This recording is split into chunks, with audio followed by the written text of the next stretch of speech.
Wonderful. Well, welcome everyone. We're going to start in just another minute or two, yes.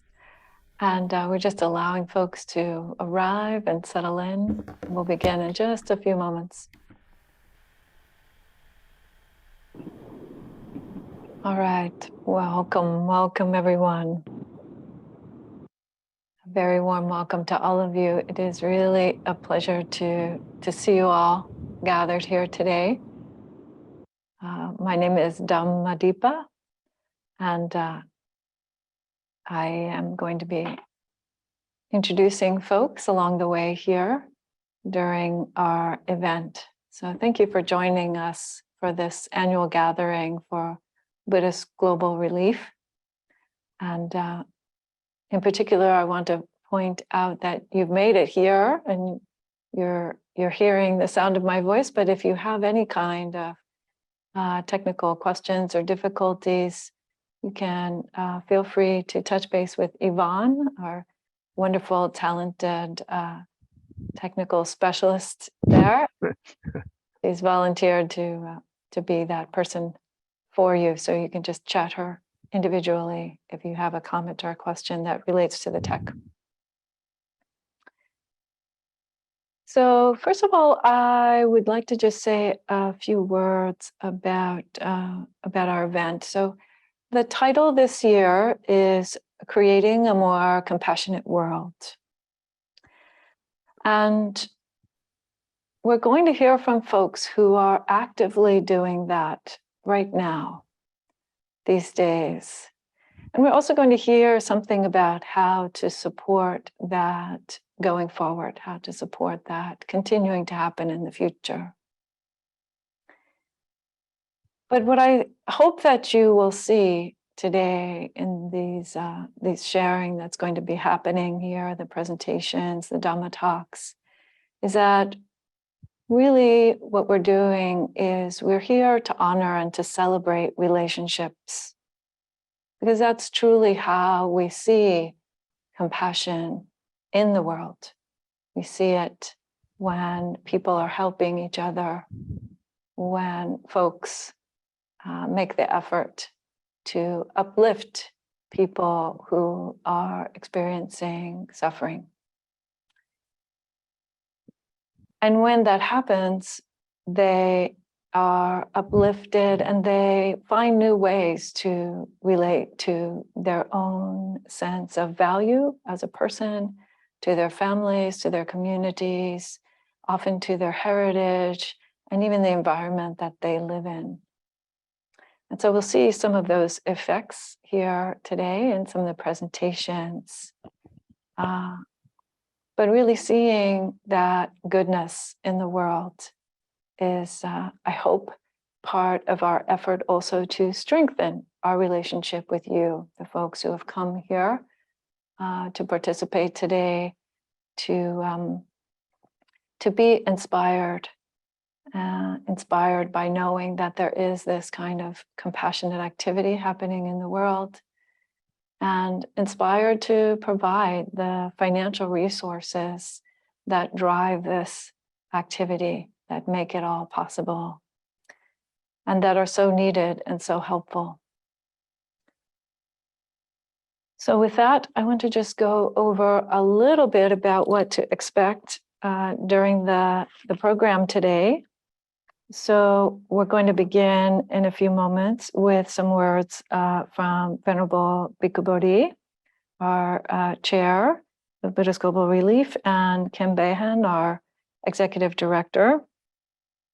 And then throughout the program, we'll hear various presentations from our partners, our beneficiary partners, who are on the ground in various parts of the world doing this compassionate activity, and they're going to tell us about their projects. And we'll also hear some Dhamma teachings from additional esteemed Dharma teachers, Dharma practitioners. And around 3:45, we'll also hear from our funding partner there in Germany, our friends at MIA. And I'll say a little bit more about that later. And then around 4, we'll have a beautiful piece of music by Dan Blake, who is one of the folks on our board, on the Buddhist Global Relief Board, and also a very talented musician. And then some more presentations, some more wonderful, uplifting acts of compassion we'll see and hear from various folks. And then finally, a little bit about how to give, and a Dharma reflection by Venerable Bhikkhu Bodhi, and a very brief meditation and sharing of merits to close by 5 o'clock Eastern time. So that is our plan for the day, for the program today. And so I want to just go right into introducing Bhikkhu Bodhi, Venerable. He usually goes by Bhante because he's that kind of humble teacher. He is the chair of Buddhist Global Relief. He is an American Buddhist monk originally from New York City. He holds both a BA and a PhD in philosophy, and received his ordination in Sri Lanka, his original novice ordination in 1972, and full ordination as a bhikkhu a year later.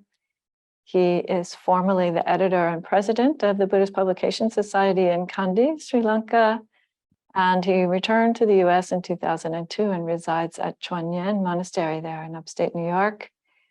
He's president of the Buddhist Association of the United States since 2013, and perhaps best known as a very esteemed Dharma teacher and prolific translator of the ancient Buddhist text known as the Pali Canon.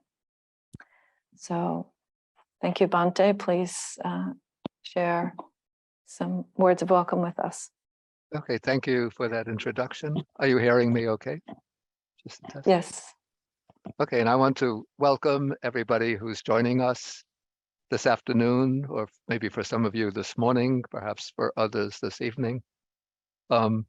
Yes, Buddhist Global Relief was started in 2008, and it grew out of an essay that I had written for the Buddhist magazine Buddha Dharma, published in 2007.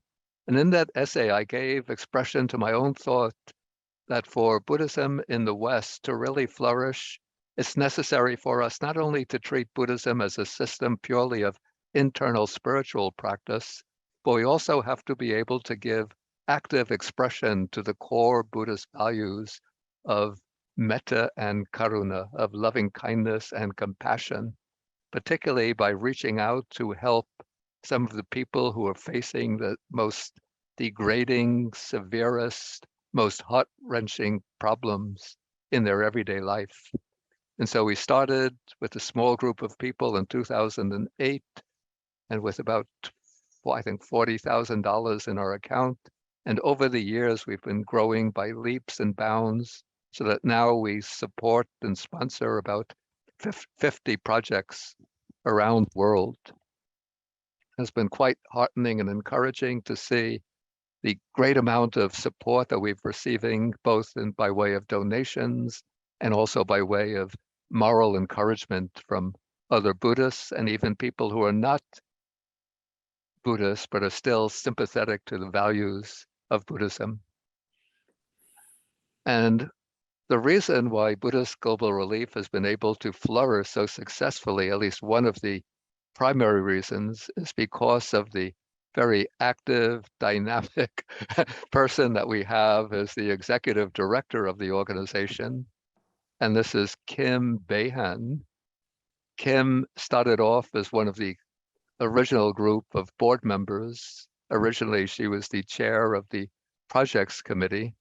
And then in 2009, she became the executive director of BGR.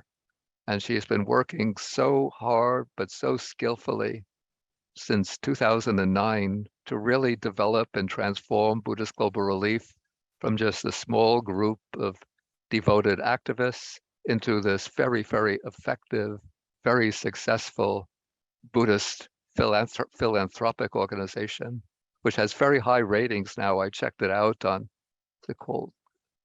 it's GuideStar, and Charity Navigator. So we have quite high ratings. And it's really quite, for myself, it's been quite amazing to watch the growth of the organization and to be able to see how much Kim has contributed to the development of BGR. And this past year, there's an organization in Thailand that names certain women each year as outstanding women in Buddhism. And even though Kim tries to maintain a very, very low profile, but some of her friends nominated her, and this year she was given that honor to be in March of this year as one of the outstanding women in Buddhism. And so now Kim will give us an overview of the work of BGR.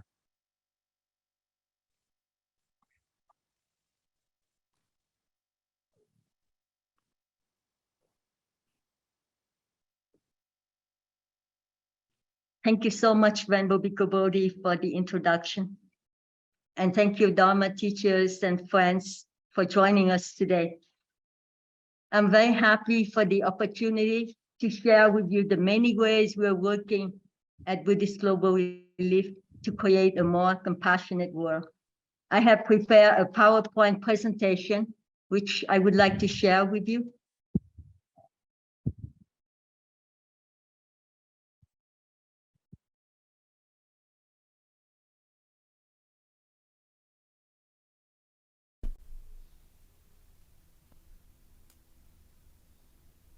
I hope you see my screen now.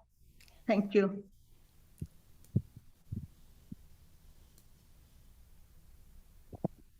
First, a very brief history about Buddhist Global Relief.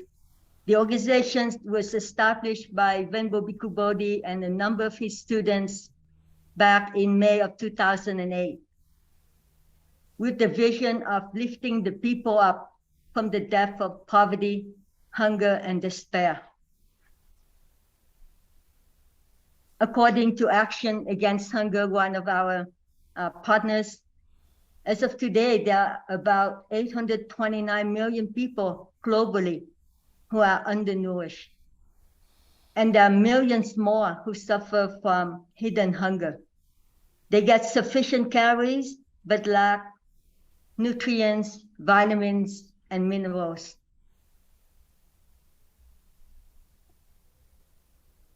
The Buddha praises generosity on the Dharma path to realization. If beings knew, as I know, the result of giving and sharing, they would not eat without having given. Even if it were their last morsel, their last mouthful, they would not eat without having shared if there was someone to share it with.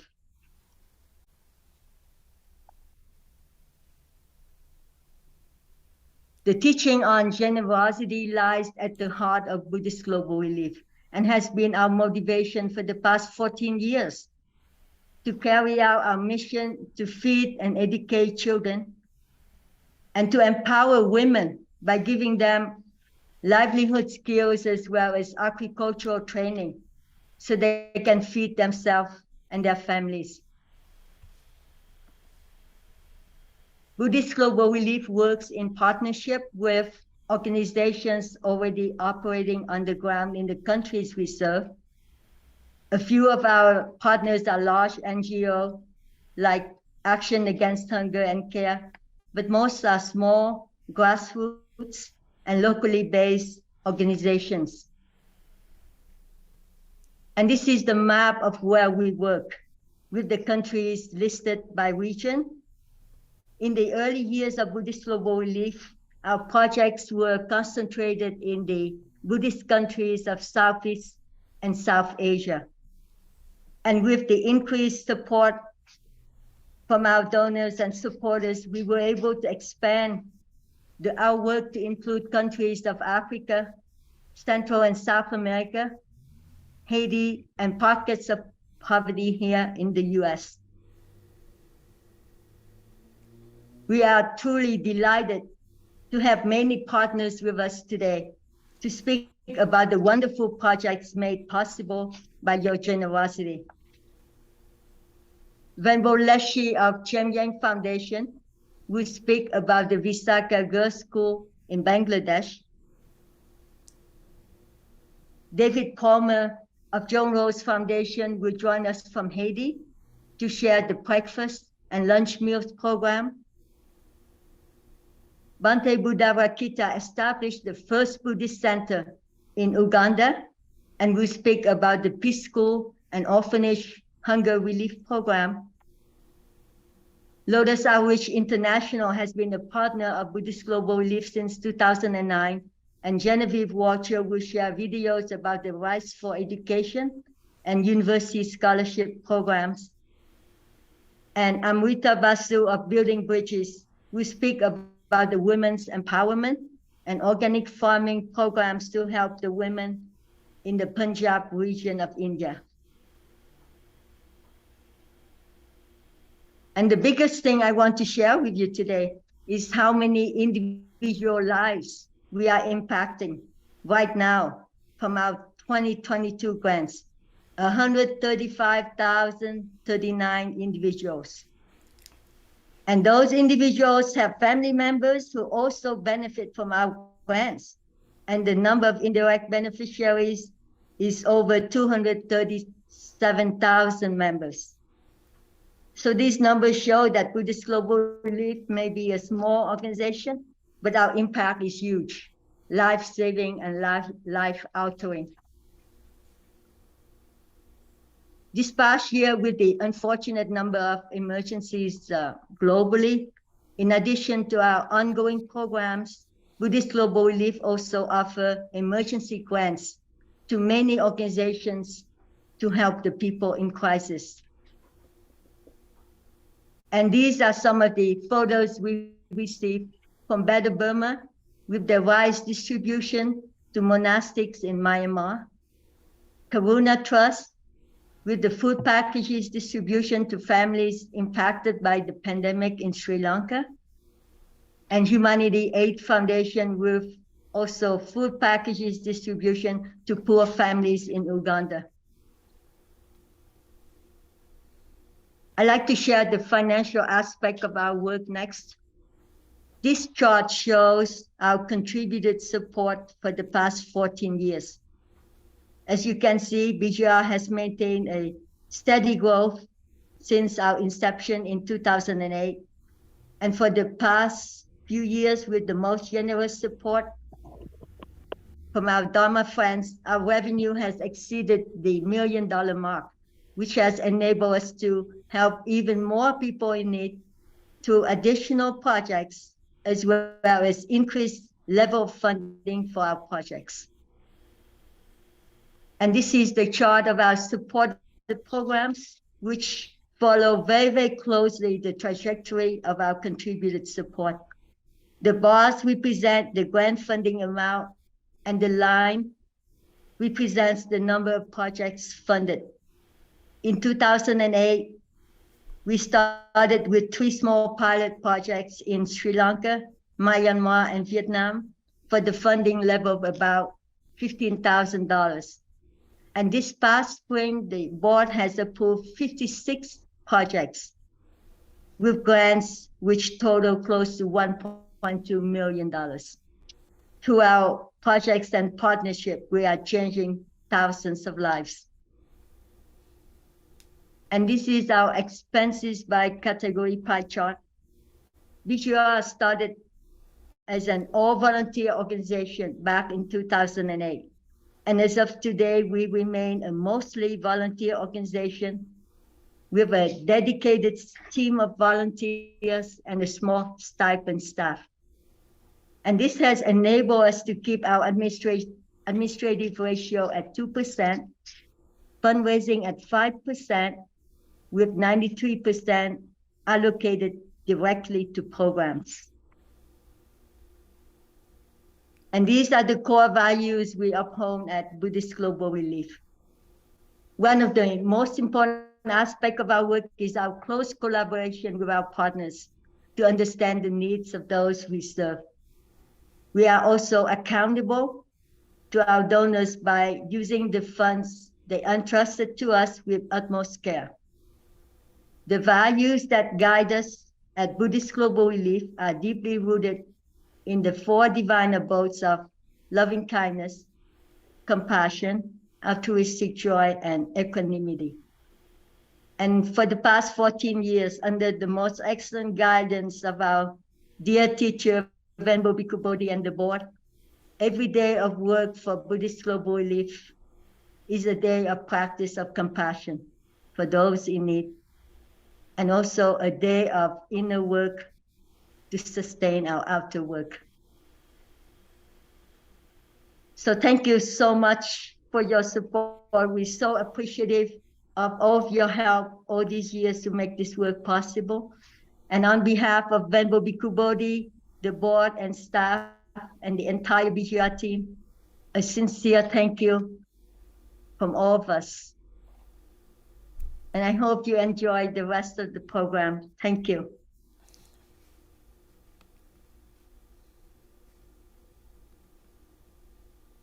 And now back to Ayyā.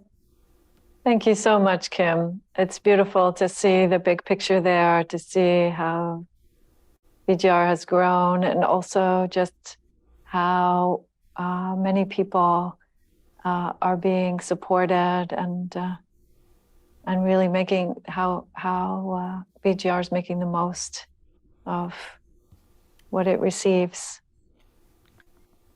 Thank you. So Ayyā. thank you. So at this point, I would like to go ahead and introduce Venerable Karma Lekshe Tsomo. She's going to be our next presenter here.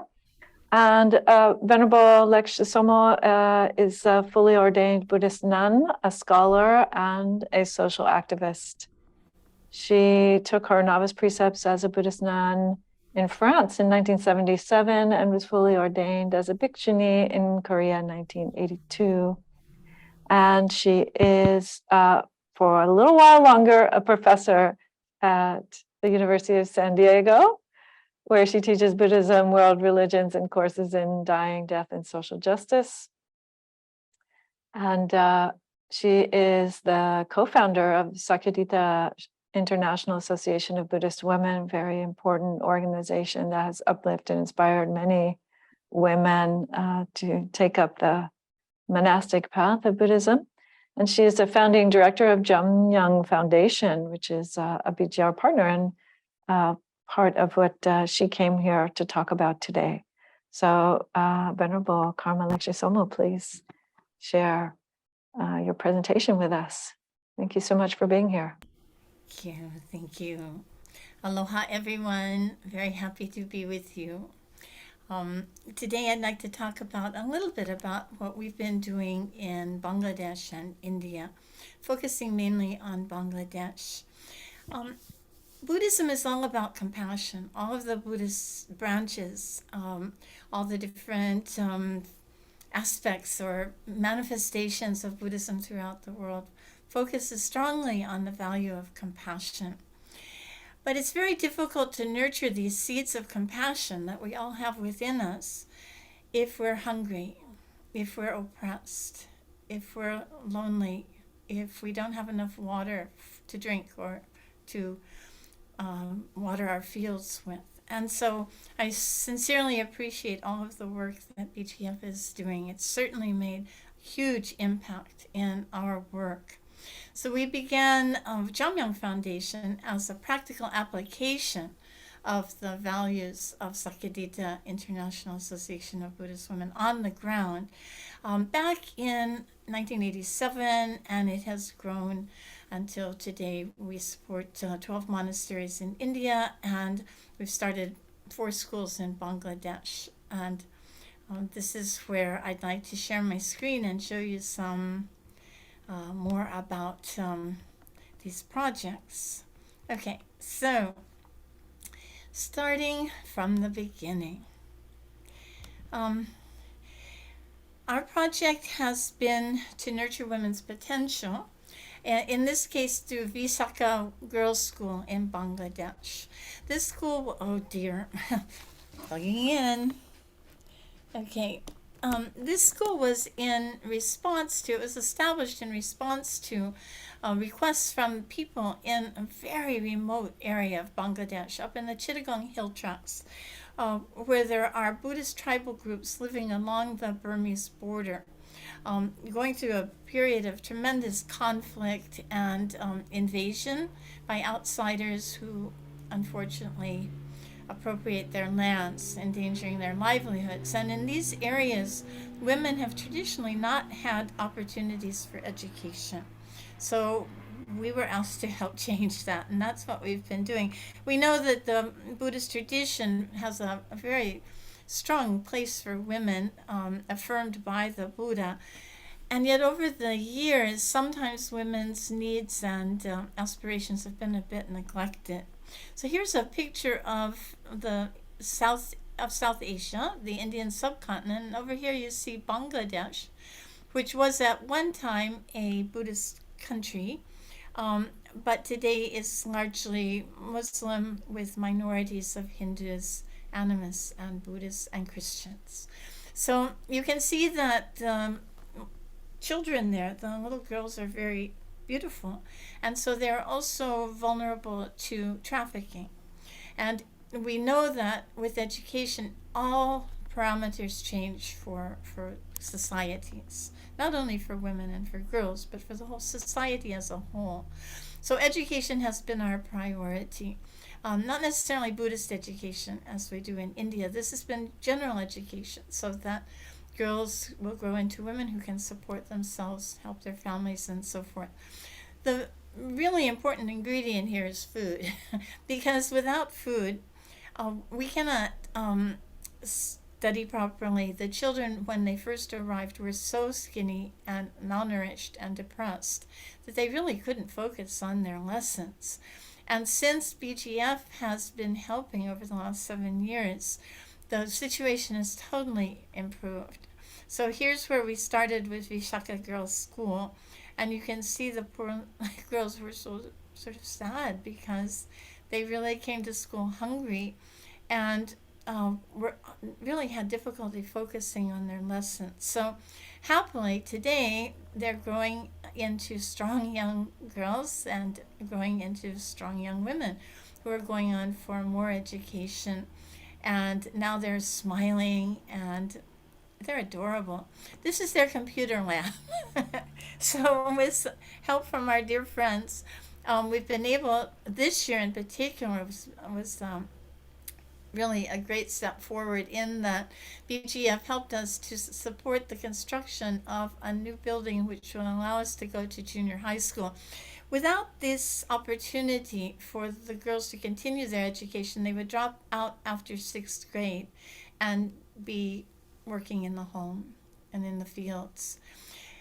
Very few would have the resources to go to the nearest town to continue with junior high or high school. So this is a big encouragement and inspiration for all of the girls. And they're delighted to have access to computer skills. They really love it. So it's kind of a motivator too. We've been able, with BGF's kind support, to install solar energy, which in these areas there is no electricity. And the government, when they saw these projects developing, also kicked in with a new road, which was a great boon not only to the students, the 131 students, but to their families and to everyone in the area. So the tangential benefits of these programs is also tremendous, hard to overestimate. So these are the buildings today, and we're putting in trees in areas that are pretty arid. The girls are having a good time. They play together. I hope this isn't in the way. Okay. And they are happy campers. Oh, let's see what we've got. Okay. And yeah, play was something that they really didn't have energy for until we put in the school lunches program. So this is where BGF has been so tremendously helpful. The school, just getting the lunch, for one thing, it encourages the parents to send the girls to school when in fact they need their help, their labor in the home. But now they're happily sending the girls to school. And of course, the girls will hopefully continue and be able to move into positions that will help not only their own health and well-being, but also the health and well-being of their entire families. So we also support scholarship programs for young women who are pursuing Buddhist studies at Chittagong University. So that's been a big breakthrough too for them to each get a laptop this year. They were really thrilled. So thank you so much to everyone who helps support BGF and to the whole staff and all of the supporters of this magnificent organization. Heartfelt appreciation. Thank you. Thank you, Venerable Lekshe. What a beautiful presentation. So beautiful to see them growing up and smiling, and wow, that great energy there that they can play now and be really fully enjoying their childhood and learning. Thank you so much. And so our next presenter is Konjun Gaelyn Godwin Roshi.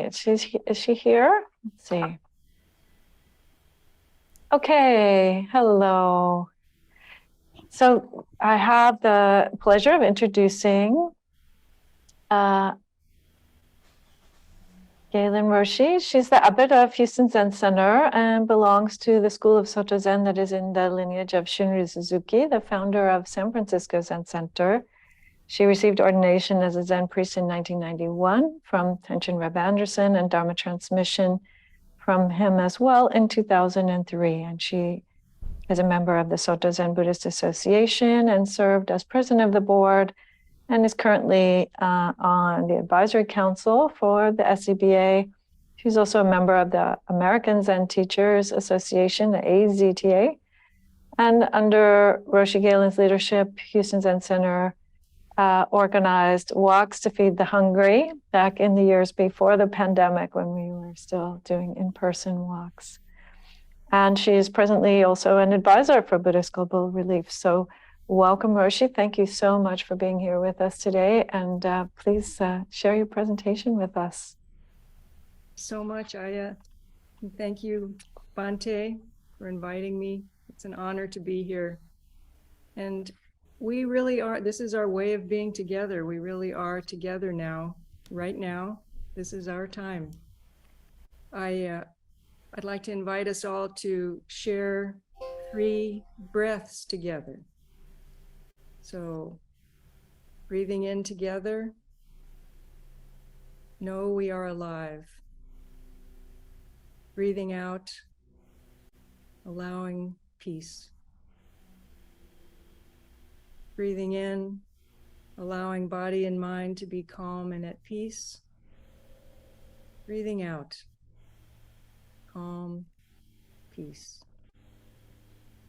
Breathing in, breathing out. We're living in a time of great challenge, as you all know, and this requires deepening our levels of compassion, wisdom, creativity. The time we are in is one of drastic change, war, poverty, greed, hatred, deception, delusion.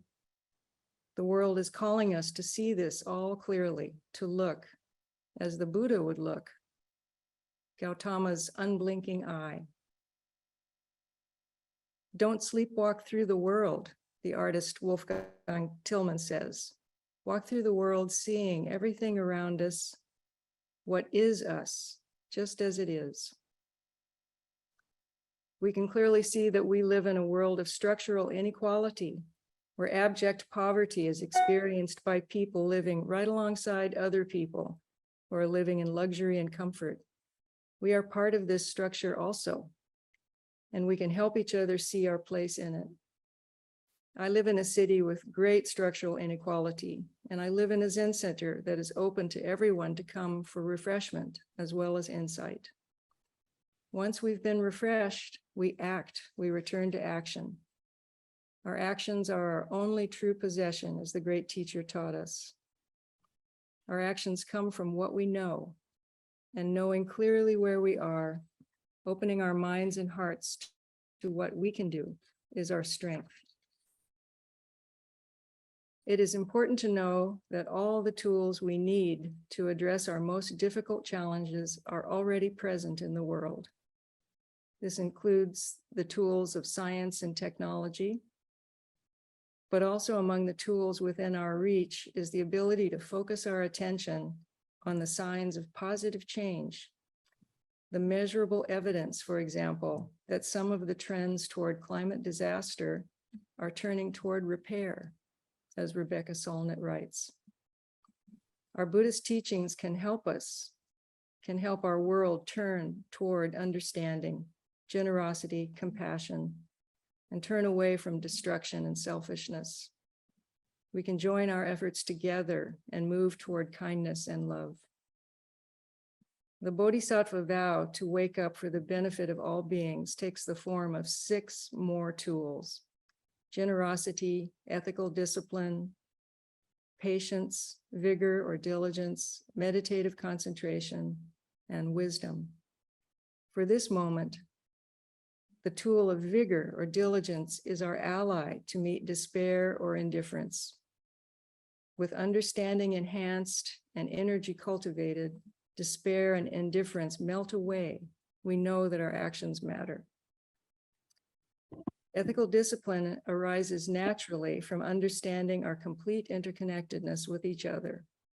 It is one of the tools that guides the action of meditators.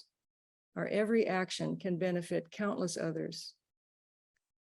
Patience is a tool that supports the willingness to face the challenges, to face these challenges ahead without turning away. Meditative concentration and wisdom are the source of energy for the work we must do along the path. All over the world, Buddhist Global Relief reaches out and provides some of the tools needed for change. Even here in the US, in the same cities where both utopia and dystopia of advanced capitalism exist, where a heaven of great riches exists side by side with the hell of extreme poverty and despair, Buddhist Global Relief reaches in to provide food and support using methods that are creative, based in wisdom and compassion. We're here together, and there is a great deal to learn from our togetherness. For one thing, we can rely on each other to expand our consciousness and embrace the full dimensions of the world situation. We have climate scientists, epidemiologists, teachers, artists among us who are fully aware of the scale of the problems we are called on to meet. We can help each other as well to recognize the signs of awakening that are taking place all over the world, the small changes that signal awakening and the willingness to care for the great earth and for each other. For example, a young man in Brazil read that his favela was considered the dirtiest in Brazil, so he simply started to pick up trash. He was ridiculed, but he kept going. He has become an inspiration to many. The signs of awakening appear in this way.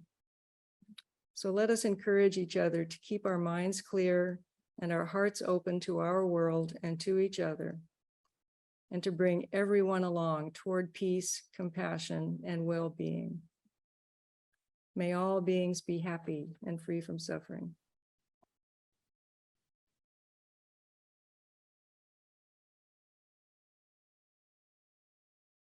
Thank you so much, Roshi, for that reflection and those beautiful examples. The way that, just as you said, some awakened awareness can start to be visible, be seen. Beautiful. And so next, I have the pleasure of introducing David Broughton. He is the vice chair of BGR.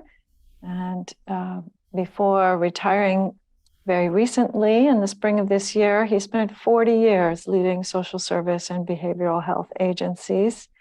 He has devoted his time working with BGR as the chair of the projects committee and the special projects team. And he's also leading the Hillsborough, Florida Recovery Coalition.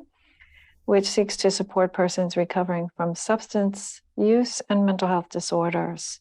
And he's also chair of the Florida Behavioral Health Planning Council, which oversees planning and administration of $900 million in federal mental health and substance use block grants. So thank you, David, for stepping in and saying a few words. Thank you. So I was asked to remind us why we're here today, in part to celebrate all the wondrous things that BGR is doing because of your support, but also to ask that you continue to support us, and if you haven't already given, perhaps to do so today. I wanted to reflect just a minute on what $2 can do. I don't know if you can see this very well, but and I'll get to the reason in a second. But you know, in our affluence, sometimes we forget, you know, how blessed we are. For $2 today, you might be able to buy half of a gallon of gas. I don't know, it depends upon where you live. You cannot buy a cup of coffee anymore with $2. And for those carnivores among us, I think for $2, you may be able to buy a Big Mac.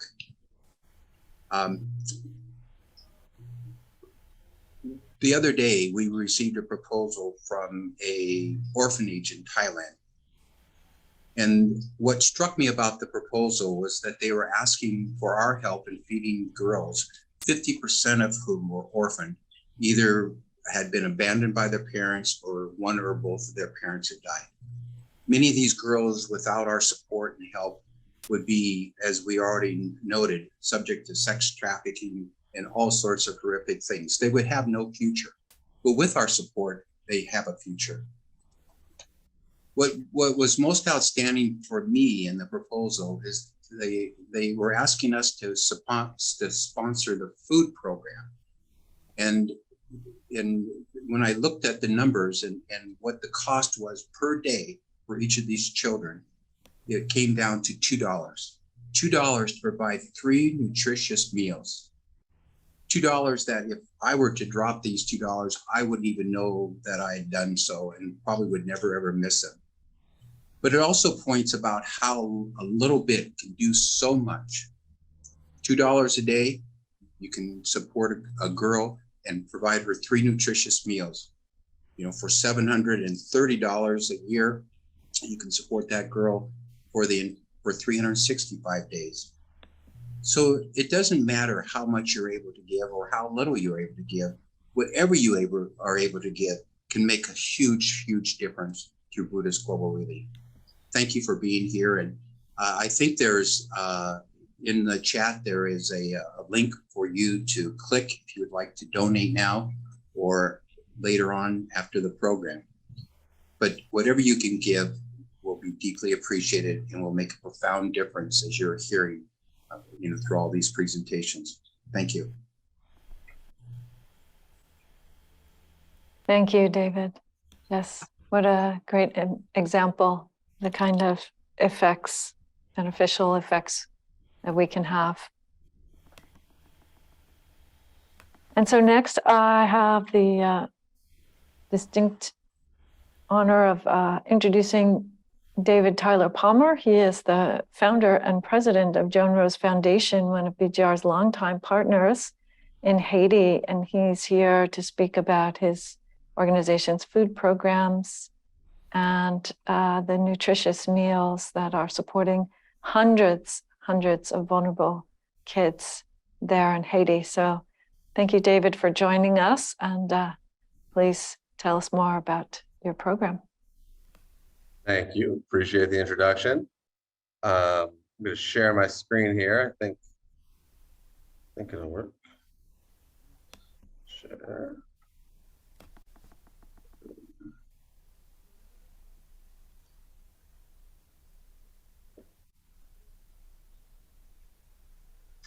So, as she mentioned, I am the founder of the Joan Rose Foundation. We started operating in 2010 in the Dominican Republic, and we were working with Dominican and Haitian children in a border area in the Dominican Republic. As years went on, as we added more children, we tended to add more Haitians because they were poorer in the area. And we eventually got to like a tipping point where a lot of the Dominican community stopped wanting to send their kids to us because of like racial problems. So we became almost all Haitian and then moved to Haiti. So we're now in Jacmel, Haiti. Since we got to Haiti, we've been supported by BGR. They started supporting us in 2016. We have 3 feeding centers currently, feeding about 625 children Monday through Saturday. We feed them lunch, and we feed some children breakfast, but the majority just get lunch. At our original feeding center, we also provide tutoring and pay the private school tuition for almost all of the children. And then at the second and third feeding centers, we provide after school programs, but we do not pay private school tuition at the moment. Some of the after school programs are like a soccer program for girls, a soccer program for boys, drawing. We have a boxing and wrestling program as well. So it's all voluntary stuff, but that's the type of stuff. And then we work, Miriam, we work in conjunction. Hey, Miriam, come back. We work in conjunction with Good Threads, which is a business that employs all the parents of the children at our foundation. So I have some pictures here. This is the second feeding center where the kids unfortunately eat on the floor because we don't have tables. But the first feeding center, we have some nice tables. So there's a picture there. Here's some street kids that we recently accepted. Street kids in that they have houses that they stay at, but they're just always out and about in the streets. This is another picture of our second feeding center.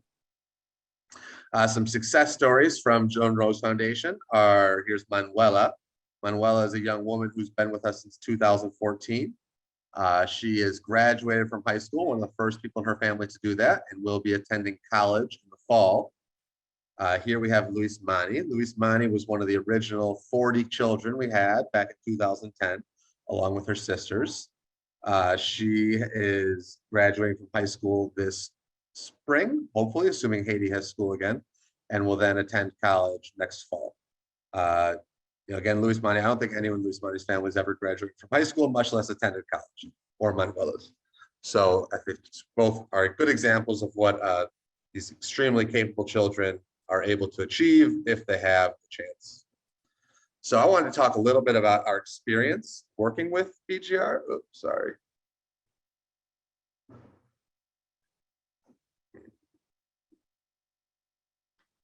There we go. Our experience working with BGR. So as I mentioned, we started in 2016. And back then I spent a lot of time applying for grants and writing them and looking for them. And it was a super discouraging process because the vast majority of the grants you can apply for, they had like ridiculous stipulations like you need to prove that you can be fully sustainable forever, but we're only going to give you donations once and like you're eligible for $10,000.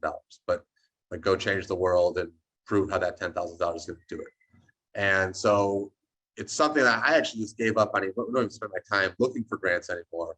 But the one that I found, 2 or 3 years, I spent a lot of time doing it, that was willing to consistently be your partner and work with us every year and had realistic expectations, was BGR. So I can't speak highly enough about working with BGR because I feel like most grant giving organizations, like they just claim to be grant giving organizations, but they're actually tax shelters, where it seems like BGR is actually dedicated to really doing good in the world and really working with its partners. And one example of how they've done great things with us is in 2021, we opened our second feeding center. We'd always just had one feeding center, but we got extra donations. We were like, oh, we'll open a second one. And I wrote an update about the second one that did really well and got a bunch of donations. And at the same time, BGR upped our donation significantly, upped our donation like 30% what they gave us every year, or from 20 to 21. It's like a 30% upgrade. So with the donations from that update and then the BGR donation, we were actually able to open the third feeding center because of their increased generosity, which that third feeding center serves about 200 children a day. So they have been a super significant partner to us since we started, and we are very, very appreciative of them. And I just cannot speak highly enough of BGR as an organization. So thank you, and hope that was helpful.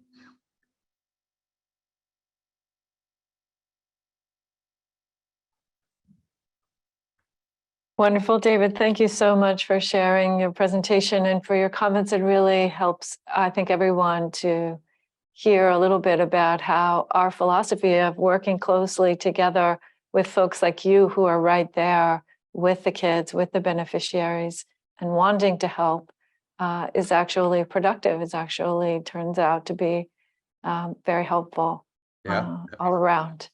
So that's good to hear. Thank you. Thank you. Wonderful. So our next presentation, as I mentioned earlier, is with our funding partner from Germany. So we have the pleasure of hearing from Mr. Raimund Hopf.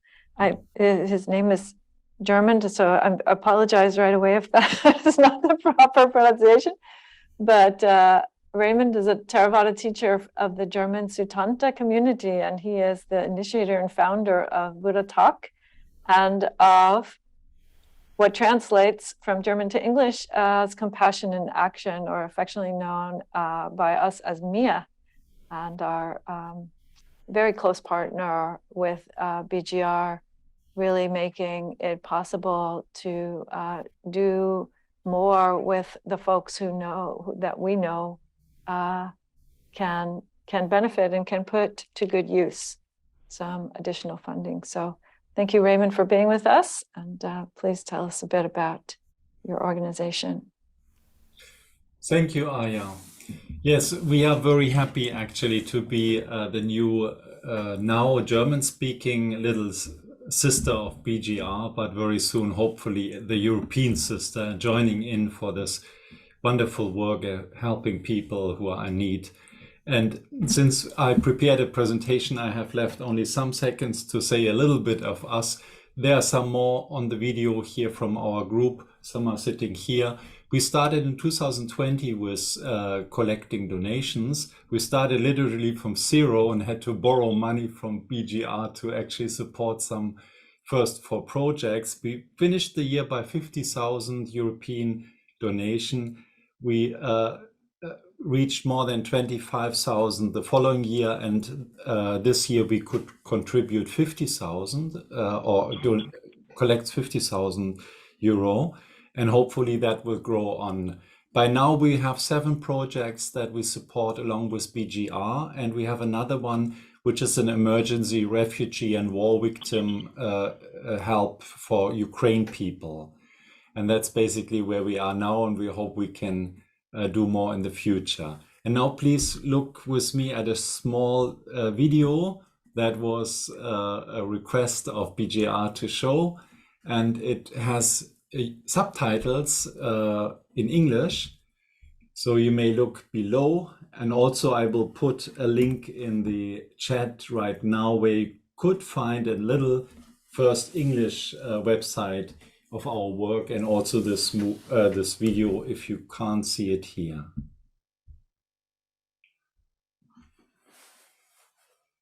Es gibt ja Leute, die meinen, wir Buddhisten brauchen nur meditieren und dann wäre alles gut, aber das stimmt gar nicht. Mitgefühl am Kissen zu kultivieren ist eine wunderschöne Übung, aber Hungernde werden halt dafür nicht satt. Mich dem Leid der Welt zuzuwenden, ist für mich auch ein Teil der Praxis. Eigentlich ist das wirklich eine gute Sache, dass dieses Mitgefühl und die Praxis auch wirklich in die Tat umgesetzt wird. Ja, und aus dieser Idee raus hat sich dann entwickelt, eine Hilfsorganisation zu gründen, die sich zum Ziel setzt, das Mitgefühl dahingehend zu entwickeln, tatsächlich Menschen in Not auch Hilfestellung zu geben. Dann bin ich aufmerksam geworden, dass in Amerika die Organisation Buddhist Global Relief unter dem ehrenwerten Mönch Bhikkhu Bodhi entstanden ist. Wir haben uns 2018 getroffen und haben den Verein Mitgefühl in Aktion gegründet. Mitgefühl in Aktion was established as a European sister organization to our US organization, Buddhist Global Relief. Über unseren Projektpartner Buddhist Global Relief hatten wir sehr schnell auch Projektarbeit läuft bei uns momentan so, dass wir für unsere Projekte jeweils einen Projektpaten haben. Als Projektpate halte ich den Kontakt zu dem Projekt, ein Rucksacksanitäter-Projekt in Myanmar. Die Rucksacksanitäterinnen und Sanitäter leisten medizinische Versorgung unter sehr, sehr schweren Bedingungen. Es sind Gebiete, in denen ethnische Minderheiten leben, die teilweise auch vom Militär verfolgt werden. Wir unterstützen damit speziell die Familien der Rucksacksanitäterinnen und Sanitäter. Denn deren Arbeit ist nur möglich, wenn die Familien in Sicherheit an einem sicheren Ort leben. Das heißt, Ausbildung erhalten, Unterkunft, selbstverständlich auch Nahrung. Ich lerne dabei sehr, sehr viel über die Lebensweisen, über die Probleme dort und empfinde das wirklich als eine sehr wertvolle und auch befriedigende Tätigkeit. Ich bin Projektpatin für das Projekt in Kamerun. Ein Projekt insbesondere für ausgegrenzte Frauen und alleinerziehende Mütter. Die können dort vor Ort eine Ausbildung absolvieren. Im Anschluss daran bekommen sie ein kleines Startkapital, um sich selbstständig machen zu können. Das Schöne ist auch, dass sie ihre Fähigkeiten dann auch weitergeben können an ihre Kinder und somit eine bessere Perspektive aufzeigen können für die Zukunft. Meine Aufgabe als Projektpatin ist unter anderem auch die Mitglieder zu informieren über den Stand des Projekts, damit die wissen, wo die Gelder hinfließen. In der Mongolei unterstützen wir Slumkinder. Es sind eigentlich keine Slumkinder, sondern Nomadenkinder, deren Eltern aber das Nomadenleben aufgeben mussten und deswegen in die Hauptstadt Ulaanbaatar gezogen sind und dort wie in Slums in ihren Jurten leben, bei minus 40 Grad in der Großstadt. Und da gibt es eine buddhistische Organisation, die sich gesagt hat, wir müssen diesen Kindern helfen und gibt ihnen soziale Hilfe, Schulbegleitung und langsame Eingliederung in eine Ausbildung. Unser Ziel ist eigentlich immer, dass man die Leute in die Lage versetzt, ihr Leben selber in die Hand zu nehmen. Und die beste Möglichkeit ist, in eine gute Ausbildung zu investieren. Ein Projekt, das mir auch sehr am Herzen liegt, ist in Indien initiiert von Ayyā, auch einer buddhistischen Nonne. Da geht es uns hauptsächlich darum, Mädchen, die besonders betroffen sind von Zwangsheirat und sonstigen, zu unterstützen, dass sie einfach ein eigenbestimmtes Leben führen können, eine Berufsausbildung machen, eine schulische Ausbildung absolvieren, um ja ein Stück weit diesem Kreislauf der Armut zu entkommen. When you see these pictures of children in a foreign country who don't live like you, it can feel a little bit abstract, but I assure you that every euro you give changes a life, rescues a girl from child marriage. Those people are just the same as you. They want good things for their children, and it is personal for them. You know, when you give, it changes a life. Das ist nicht eine anonyme Spende irgendwo hin, sondern man kriegt dann auch Rückmeldungen, was das an Veränderungen bewirkt und wie das die Sozialstruktur an den Orten auch verändert. Und das fördert wiederum die Zuversicht, dass Geben Situationen verändert. Er soll ja ein bisschen lächeln, ne? Aber trotzdem noch gleichmütig bleiben. Ja. Unser großes Vorbild, das Mitgefühl des Buddha, was alle Menschen einschließt.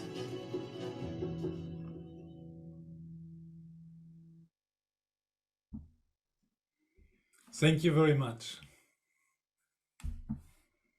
Thank you so much, Raimund. Yes. What a beautiful statement there, right? That this process, seeing people smiling and benefiting from your group's donations really gives people confidence that they can make change in the world, that they're actually having a beautiful effect. So thank you for that.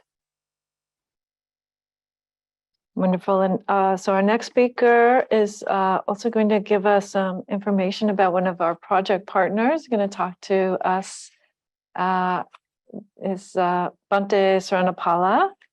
And Bhante was born in Chittagong, Bangladesh. He received both his monastic and secular education in Sri Lanka. And then he moved to Canada to further his studies there at the University of Toronto and McMaster University. And he's lived at the Western Buddhist Temple and Meditation Center for the last 23 years. He is founder of Canada, a mindful and kind nation, and recipient of numerous awards from the governments in Canada, the local and countrywide governments in Canada. He's also acclaimed as a meditation teacher, and many admire his universal message of love, kindness, compassion, understanding, and wisdom. So thank you so much, Bhante, for being with us. And please do tell us more about your project. Thank you so much. Oh, thank you, Venerable Ayyā Dhammadīpā, for the nice introduction. And my gratitude and respect go to our beloved Venerable Bhikkhu Bodhi for inviting me to speak at this great conference. And of course, Bhikkhu Bodhi knew me as a teen monk from Sri Lanka.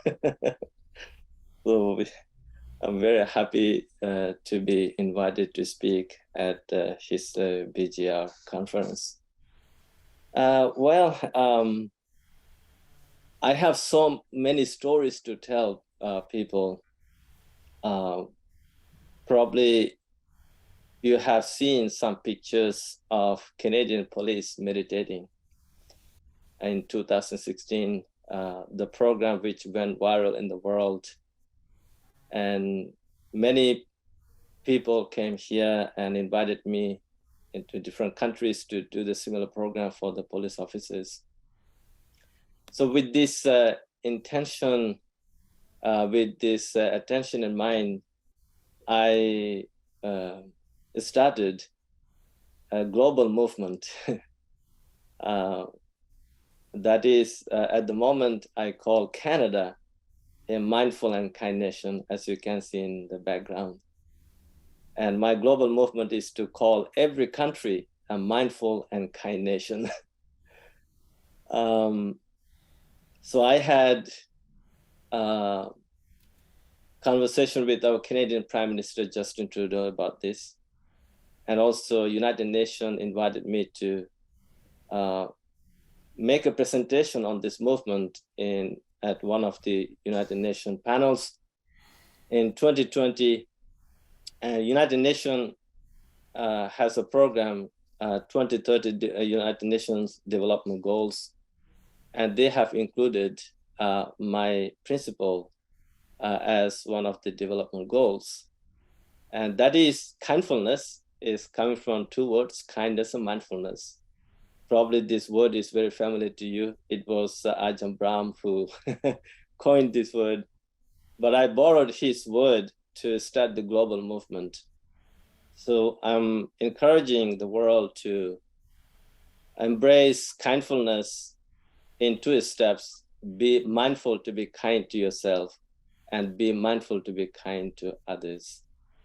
So I have been doing this kindful work many years, starting from Sri Lanka, helping the people in the hospitals, thanks to my teachers and other local friends.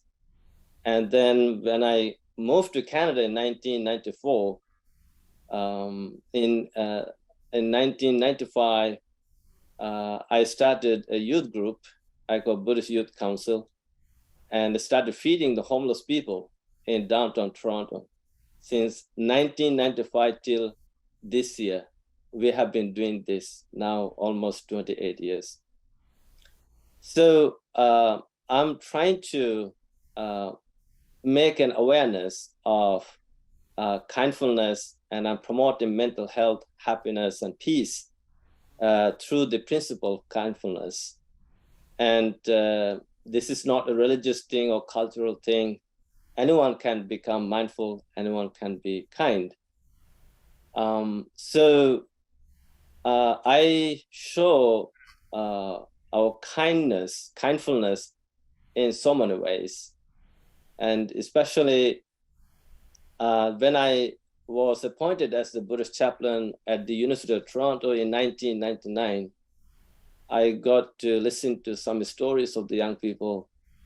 And then I also started doing spiritual counseling here at our center in Mississauga. I have listened to so many stories of the people.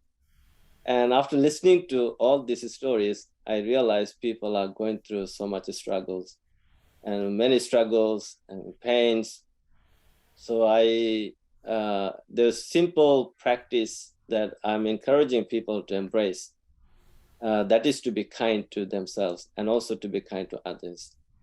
And encouraging people to do something good for others. If you really believe in mental health and happiness, and that comes from doing something good for others, something meaningful.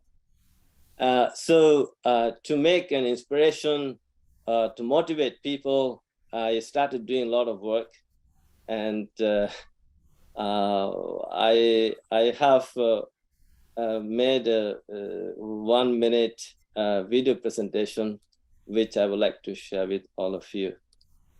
And here it is.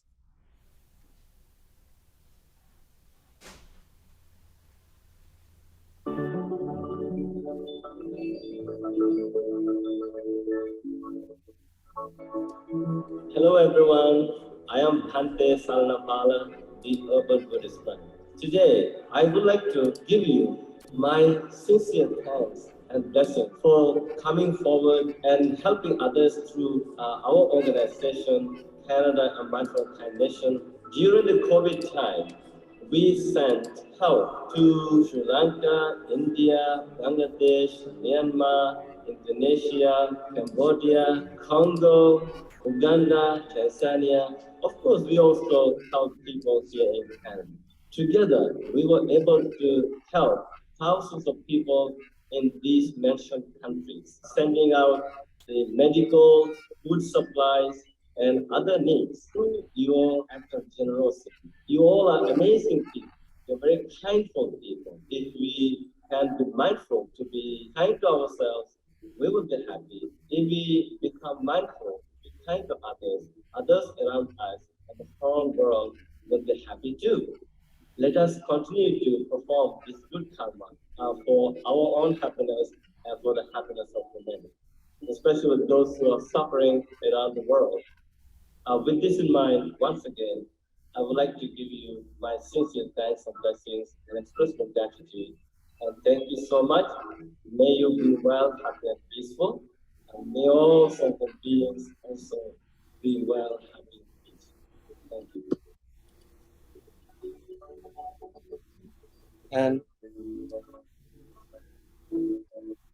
And also, our recent project in Congo, this is a powerful video, the video clip that I would like all of you to see. It gives me so much joy.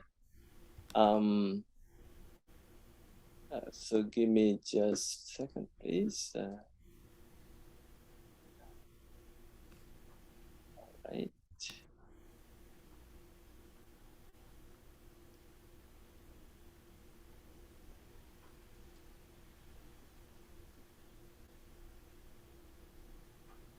So when I sent help to people in Congo, food supplies during COVID time, they asked me to help them with the water tube. So I wanted to really help them, and I see the video.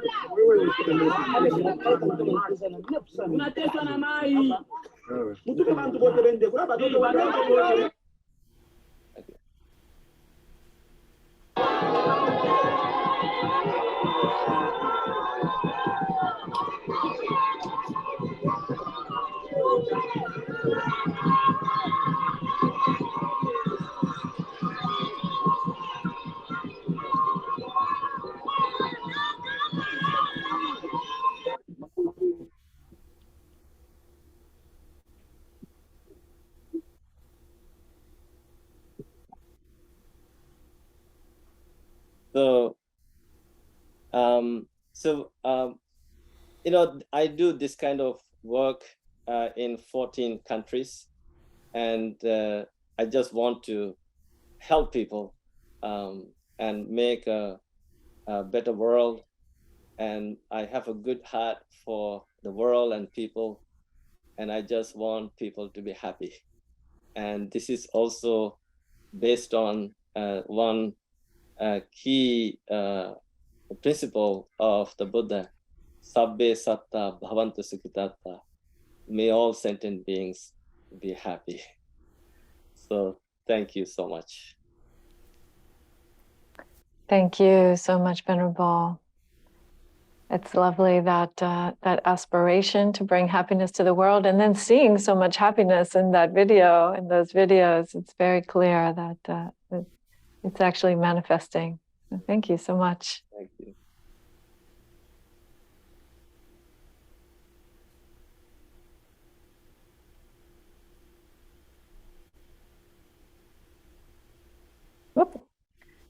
We're going to keep moving right along here, and our next part of our program is a musical piece by Daniel Blake. So Daniel, Dan, better known as Dan Blake, is the corporate secretary of Buddhist Global Relief, among other things. He's also a Brooklyn-based jazz artist with a wide-ranging career that includes work with artists like Anthony Braxton and Grammy-winning jazz pop star Esperanza Spalding, as well as a range of award-winning jazz albums and multimedia compositions. He has also produced the Concert to Feed the Hungry, which is a beautiful annual fundraiser for Buddhist Global Relief, musical fundraiser for BGR since 2010. So he's a long, long time practitioner, supporter, and meditator, and has really taken the opportunity to form this sustainable alliance between the artistic and the spiritual communities who share a common vision of ending hunger and poverty. So thank you so much, Dan, for being with us, and I'm really looking forward to hearing your musical piece. Thank you, Ayyā Dhammadīpā. It's so nice to be with you all. It's such an honor to have the opportunity to join this esteemed group of spiritual leaders and to make this humble musical offering to Buddhist Global Relief, which is an organization that served as really a spiritual beacon for me personally since it was founded almost 15 years ago. I'm grateful to Venerable Bhikkhu Bodhi for his years of guiding leadership and teaching, and for recommending to me this poem on Gotami, which is found in the Apadana, upon which the song is based. Gotami was the maternal aunt and stepmother of Prince Siddhartha, and was responsible for raising the child who would later become the fully enlightened Buddha. What most inspires me about this poem is Gotami's deeply moving expression of love, both for the Buddha as a spiritual teacher who showed her the way to becoming the first female arahat, but also as a son who brings forth from Gotami a profoundly maternal love. This is embodied in what is perhaps my favorite passage from the poem, which reads, "To obtain such a son is what women desiring sons desire. I gave you mother's milk, which quenches thirst for a moment. From you, I drank the milk of truth, peaceful, without interruption." I want to just give a bow of gratitude to the vocalist Kavita Shah and the pianist Julian Shore for bringing their creative spark to this song, and also thanks to Valeria Clark for the artwork that you'll see toward the end of the video. And this is dedicated to the incredibly inspiring and tireless work of all the BGR partners around the world. So with that, here's the song, which is called Gotami's Gone.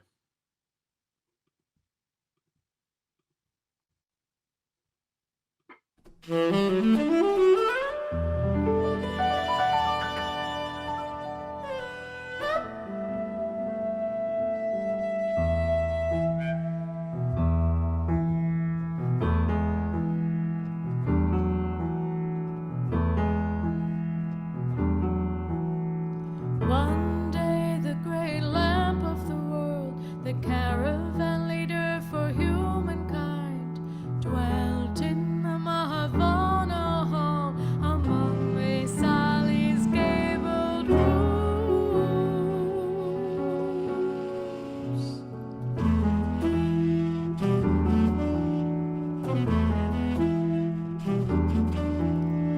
The victor's mother, sister, the great Gotami, was dwelling in a nun's refuge built in that delightful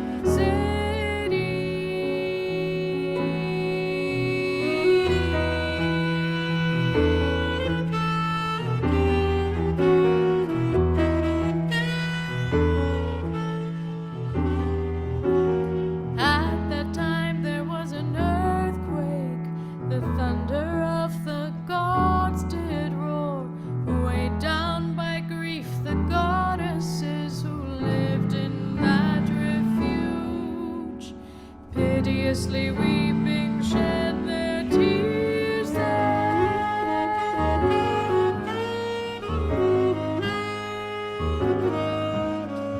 And then all of those nuns, after approaching Gotami, placing their hands upon her feet, they said, "Sister, gone off alone. There we were sprinkled with drops of water. The unshaken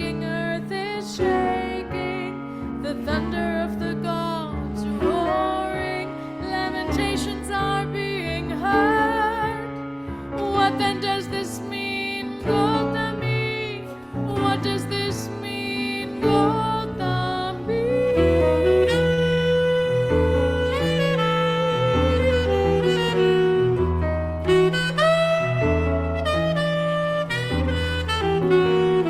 May the goddesses forgive me.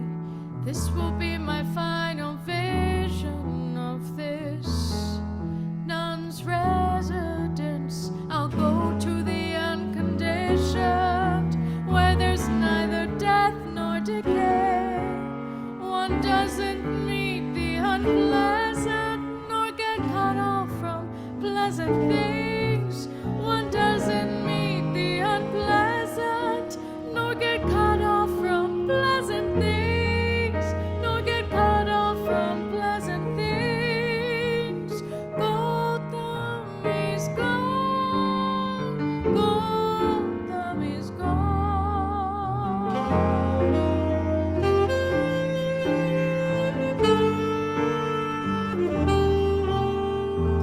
Gautam is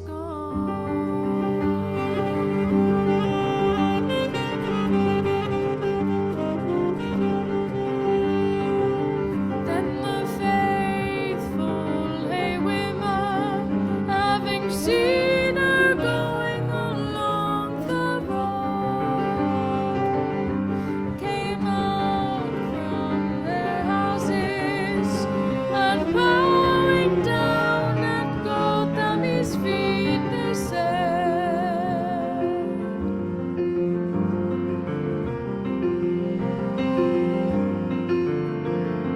Great fortune one, be satisfied. Nirvana's not proper for you. Abandoning us, destitute, distraught like that, those women wail.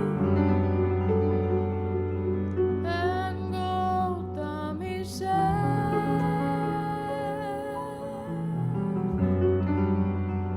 and Gautami said,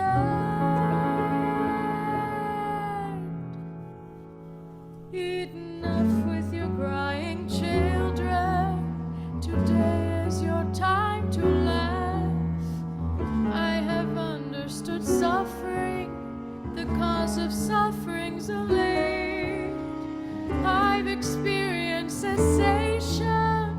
I have cultivated the path. My wish I've had for very long is finally fulfilled today. This is the time for drums of joy. What then with all these tears, children?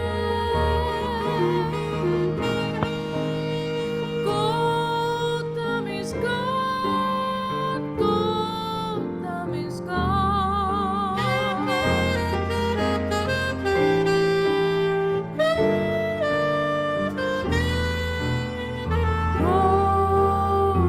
is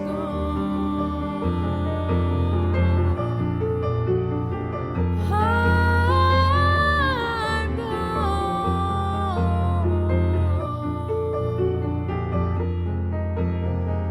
Then going up to and worshipping the Buddha, Gautami said, Great sage, you owe no debt to me for protecting and rearing you. To obtain such a son is what women desiring sons desire. I gave you mother's milk, which quenches thirst for a moment. From you I drank the milk of truth, peaceful without interruption.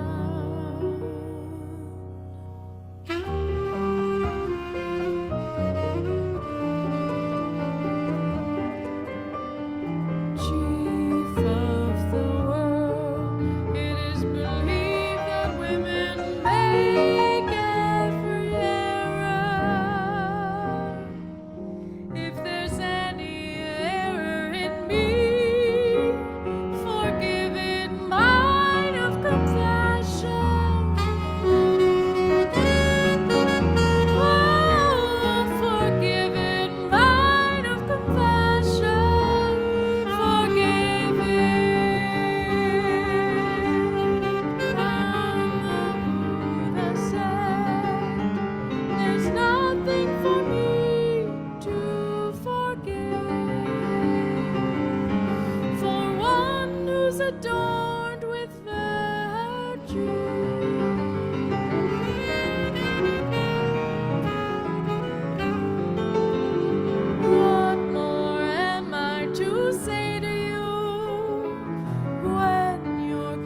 to women who are telling me we are going to reach nirvana.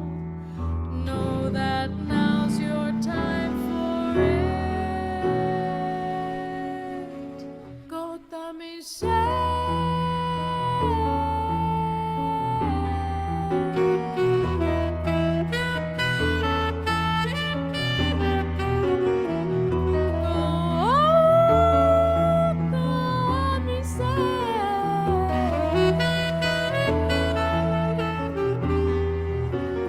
This will be my final vision of you, the Lord of the whole world. Never again will I see your face, the fountain of ambrosia. Never again will I see your face, the fountain of ambrosia, the fountain of ambrosia. Gotham is gone, Gotham is gone.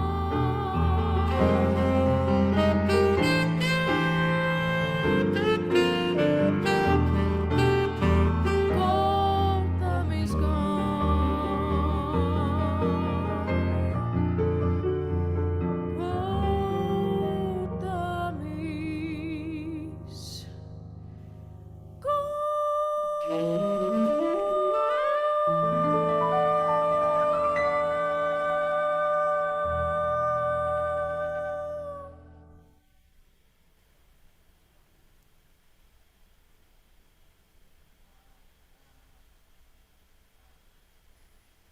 Thank you all.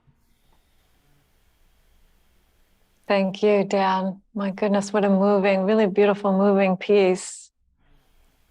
That what she says that now is the time for the drums of joy and the voice of joy and the sax of joy and the piano of joy too. Wonderful. Absolutely wonderful. Thank you.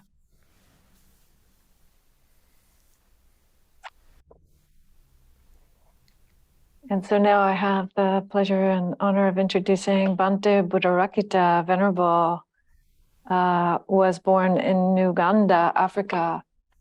And he first encountered Buddhism in 1990 while studying in India, was ordained as a Theravada Buddhist monk by the late Sayadaw Silananda in 2002 in San Jose, California, and later spent 8 years under the guidance of Bhante Gunaratana in Bhavana Society in West Virginia. And he is the founder and abbot of Uganda Buddhist Center. And he's also been a visiting professor at Union Theological Seminary in New York. And since 2005 has been teaching meditation literally all over the world. His book, Planting Dhamma Seeds, The Emergence of Buddhism in Africa, tells the story of his religious and spiritual work on that continent. And he is an advisor to Buddhist Global Relief. We're very fortunate to have him in that service. So thank you so much, Bhante, for being with us here today. And please do tell us a bit more about your project.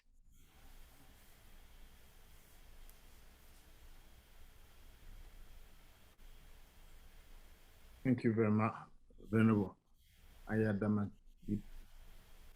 Dhammadīpā. First and foremost, I'd like to pay my respect to Venerable Bhante Bodhi, our chair, and all the venerables and all the BGR supporters for being here today. And some of you met before, but some of you are all new here. It's good to have this technology where we can all meet. Yes. So I first associated with the BGR. I remember when it was established, I read about the article and about this new BGR organization coming up. But in 2010, I was in Sweden. I spent Western Sweden, and I heard they have started what we call Walk to Feed the Hungry. And they were encouraging even individual walk, solo walk. I said, wow, that's amazing. I was in Lapland and in Sweden. I had an individual walk. And then I told them, well, I had a solo walk. And later on, of course, I saw many centers coming up for walking to feed the hunger. And then in Uganda, we did a couple of them. And one time I was invited in New York to do a walk to feed the hungry. And it was just amazing that we did with the Venerable Bhante Bodhi. It was amazing. And I think I did another one when Venerable Bhante Bodhi was, I think, somewhere in Michigan. I don't remember exactly. So, but it was so moving for me to really be part of the walk to feed the hungry. And later on, I started requesting if I can really do something in Uganda to help the people out of compassion. And then I was accepted. And of course, I would like to share with you some of my experience. So it has been a joy and wonderful and inspiration to work with BGR. And of course, I knew the chair, the Venerable Bhante Bodhi. I met him at Bhavana Society, and we really connected very well as he stayed in my kuti. I was assisting him. I still remember our time in Bhavana Society when we had the Western kind of conference where you came and yes, walking in the woods at Bhavana Society. So I'd like to show you what's going on at, I'll share the screen, what's going on with us there. Right. Of course, this is the location of Uganda Buddhist Center in Garugi and Tebe. It's still the only Buddhist temple in Uganda. We are located somewhere there. So let's start playing the PowerPoint here. Okay, then there's something that I like to pray for you.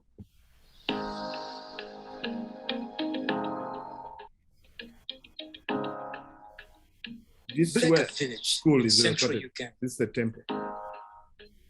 With fishing and farming being the two economic activities here, locals say their earnings have been reduced by the new government regulations on these occupations, among other existing challenges like HIV/AIDS, accidents, and conflict-related violence, forcing them to look for alternative means of livelihood.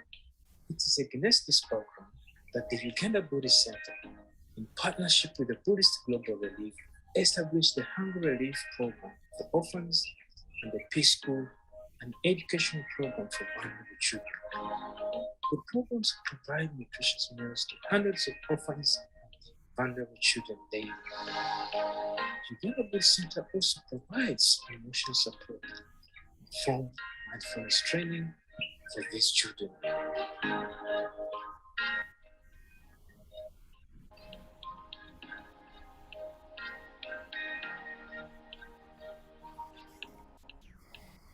Tempo bwenyambire okuyita mu Peace School okumpeera omwana wa nursery school obeerawo expensive basomesa naye bwe twafuna chance okubasomesa neebaza Uganda Buddhist Center wamu n'abavujjirizibwa kulabirira abaana baffe okubaliisa n'okubasomesa mwebale nnyo mulabirira ddala.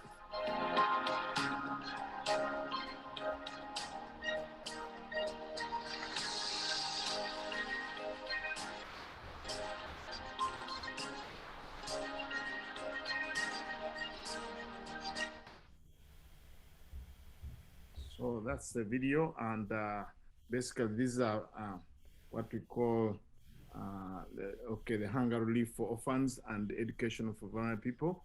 So these are both projects that BGR is supporting, and it benefits 100 people, providing nutritious food to orphans and providing early education,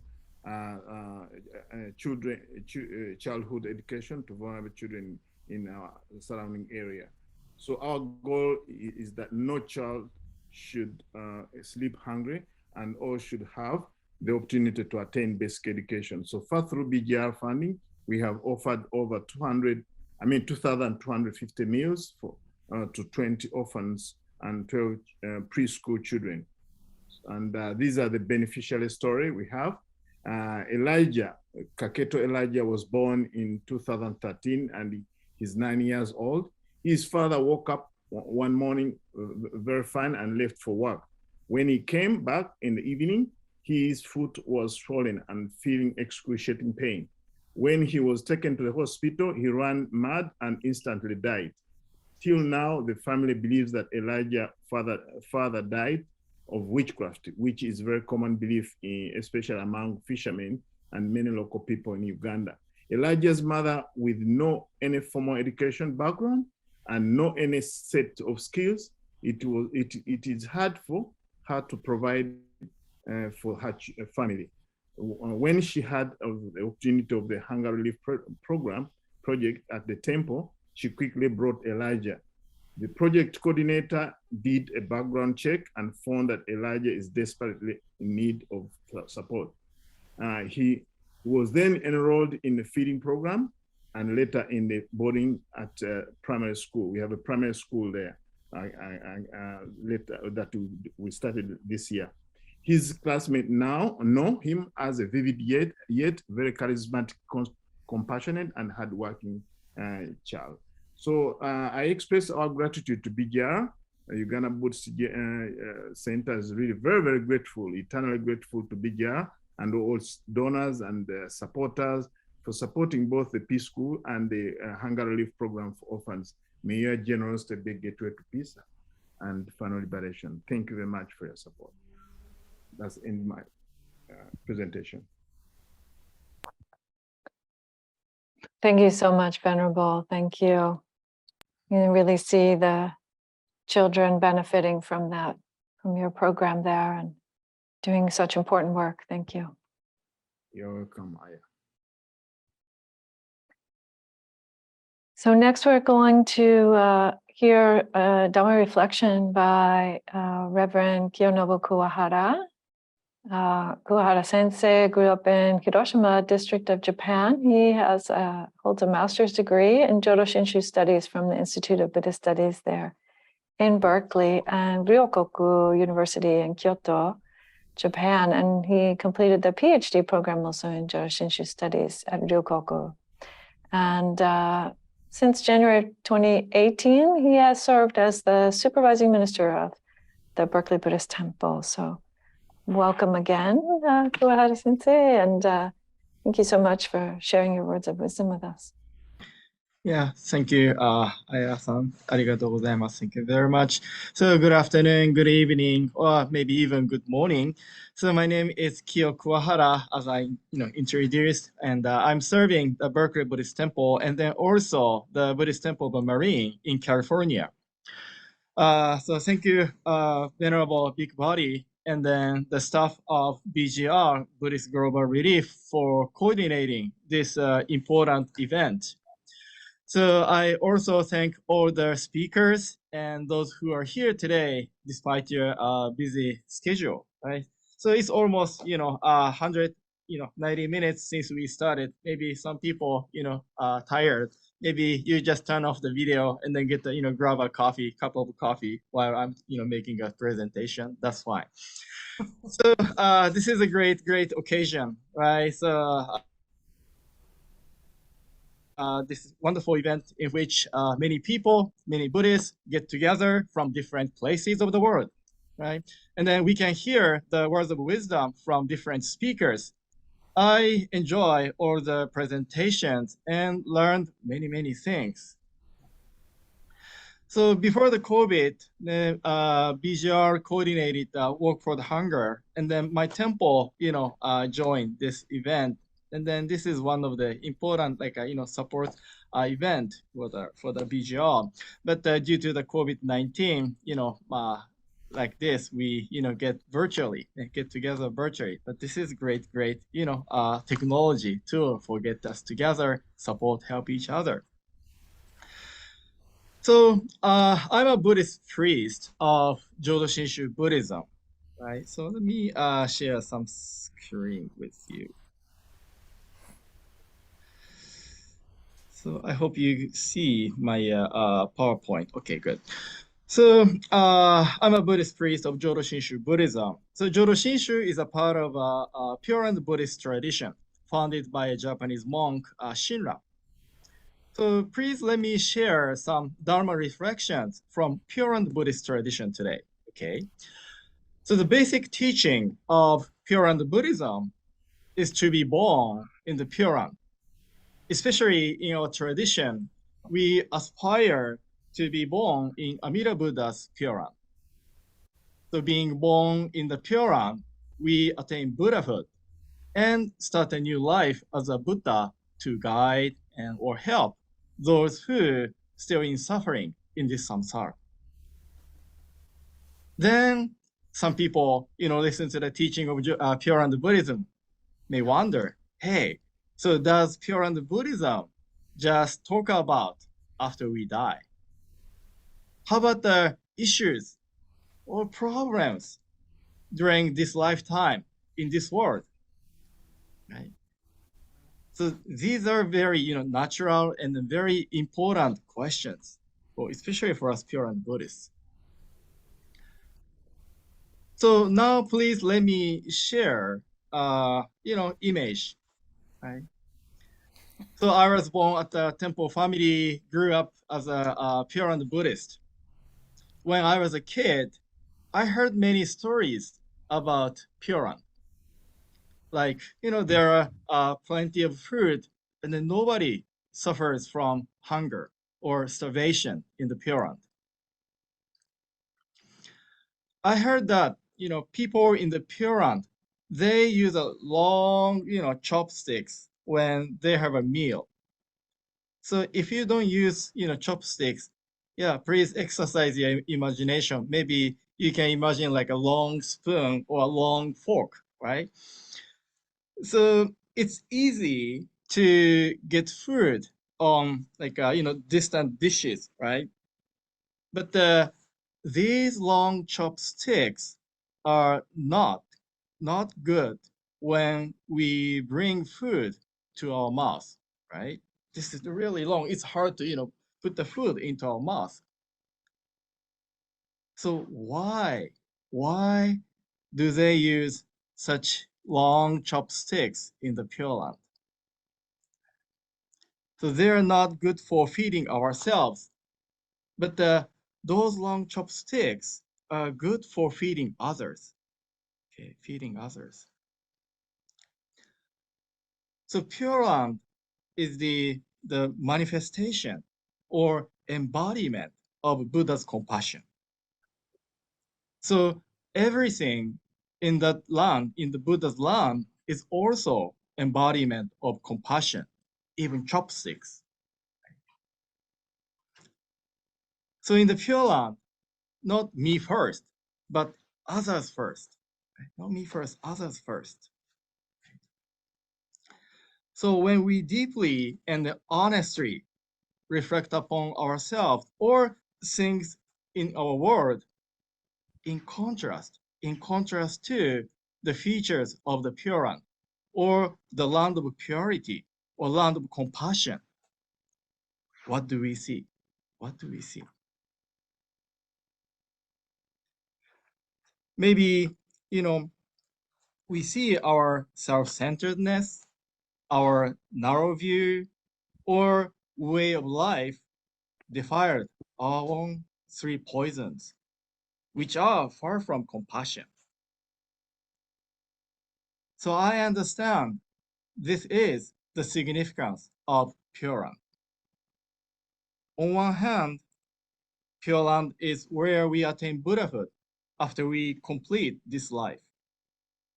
On the other hand, this is very important. Pure Land tries to awaken us to the reality, actuality of our everyday lives here and now. As we know today, there are so many issues all over the world. Many people have hard time, suffer, and shed tears every day somewhere on this earth.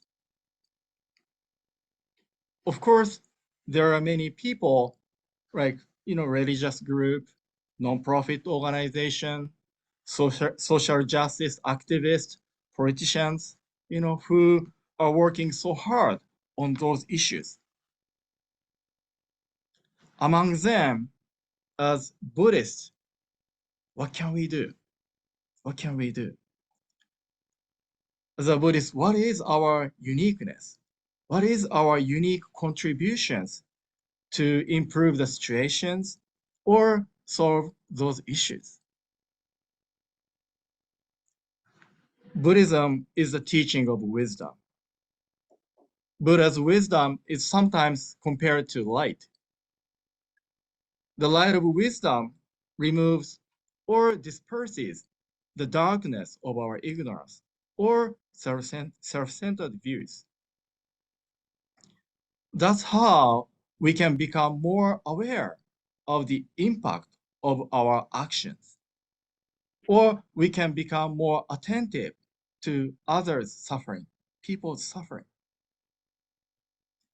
The light of Buddha or Dharma furthermore cultivates compassion within ourselves. Right? The light of Buddha, Dharma, cultivates compassion within ourselves. With the compassion within ourselves cultivated by the Buddha Dharma, we are naturally driven to take actions to help support those in need. I believe this is how Buddha Dharma makes contributions to the betterment of this world. When more people truly encounter the Buddha Dharma, I'm sure there will be more changes or betterment in this world. That is, less people will suffer from hunger, inequality, discrimination, violence, and so forth.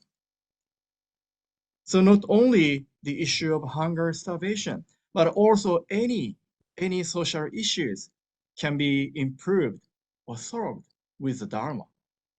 Because any social issues are essentially caused by our own, self-centeredness, narrow view, or ignorance.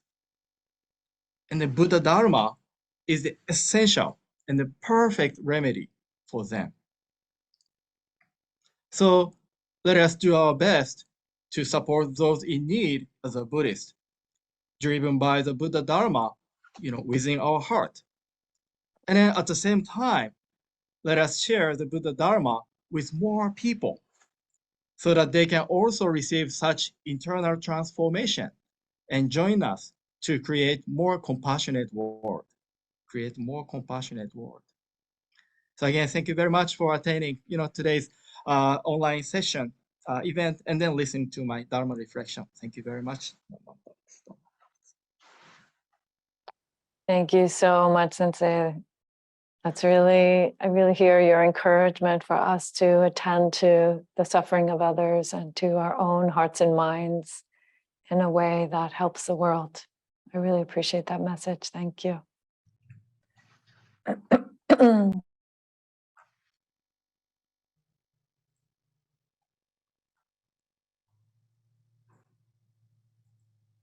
So our next presenter is Genevieve Walcher, and she is with Lotus Outreach International.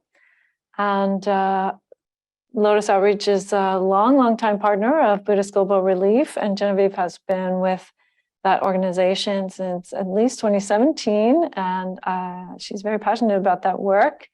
And I'm looking forward to hearing her tell us more about the rice support and scholarship programs. So thank you, Genevieve, for being with us today. And please tell us more about your work and Lotus Outreach. Thank you for the introduction, and thank you for having me here. It's an honor to be here with all of you and very inspiring. I'm very happy to speak on behalf of the long-term partnership between Buddhist Global Relief and Lotus Outreach. Over 14 years, as she mentioned. And I will share a brief presentation and then a video. Here we go. So at Lotus Outreach, our mission is to empower women and children living in poverty through education, programs in education, training, and care. The main regions we work in are India, Cambodia, and recently Vietnam. And in this first slide, you can see a group of graduate university students. The first cohort that BGR supported graduated, 16 of them graduated in September of 2020. At Elo, we too are inspired by the teachings of the Buddha. And I found this quote from Shantideva in a children's book. I should combat the pain of others because it is pain like my own. I should work for the good of others because they are like me, living beings. Shantideva.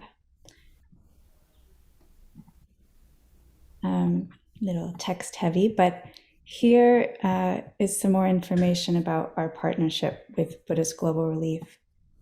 So Elo was founded more than 27 years ago, and we ensure access to secondary and university education, skills, job training, anti-trafficking, and health and water services. Since 2008, Buddhist Global Relief has been an essential partner in creating direct transformation in the lives of the young women, girls, and families that we serve together. I want to emphasize that that's since 2008, meaning we've been working together for over 14 years.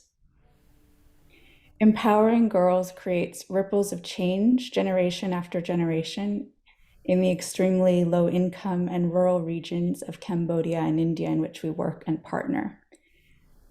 For example, in Cambodia, around 50% of the children that we work in the areas we work complete elementary school. And even if they do, they're highly vulnerable to exploitation and drop out. We work with the most poor families in those regions. In 2022, BGR partners with Lotus Outreach on 4 unique programs, including Catalyst, Catalyst Expansion, Rice for Education, and Garden of Peace. At the heart of these programs is a holistic vision of empowerment. What I mean is when we give rice aid to the poorest rural families in Cambodia, it also helps ensure their commitment to the education of their girl children through lessening the financial burden on families. With this support, at-risk students can focus on their education and feel confident to stay in school in pursuit of self-determination, personal growth, and agency. The rice aid that BGR supplies is combined with scholarships, transportation such as bicycles, stipends, mentoring, and other methods to meet the needs of students and their families and break the cycle of intergenerational poverty. Here are some numbers which are very exciting. In this school year, BGR is supporting 31 scholars through the University Scholarship Program. And since 2016, BGR has supported 47 students through our Catalyst University Scholarship and Leadership Program. And our Rice for Education program, BGR has supplied over 1 million pounds of rice to students and their families in Cambodia. This year, we're providing 400 people rice aid in partnership. And also the Garden of Peace program in India, we supply morning, lunch, and afternoon snack to 225 students at a small school in Tamil Nadu, together with Buddhist Global Relief. I now will play a video that we have made together with students in Cambodia and the team there. So I will stop this screen share and share another. Okay.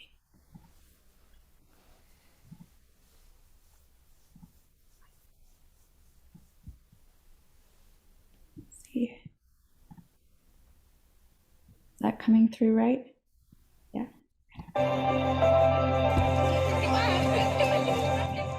At Elo, we invest every day in the agency, leadership, and potential of young women. The Catalyst Scholarship provided to me by Lotus Outreach and Buddhist Global Relief have helped me to develop my mindset and skills. Thanks to this scholarship, my family financial burden is much less and they have become happy and feel relief. They no longer worried about not being able to support me. Because of this Catalyst Scholarship, I have motivation and hope. I would like to say thank you so much for providing me this scholarship that is supporting me through our university. Thank you so much. Thank you for taking good of care for me and always treating me like I am a part of your family. For that, I'm forever grateful. My dream of pursuing a university degree has become a reality. Because of this scholarship, my family no longer in the extreme financial burdens. I am so appreciated to meet the person through Lotus Aric who helped me to develop myself. Thank you.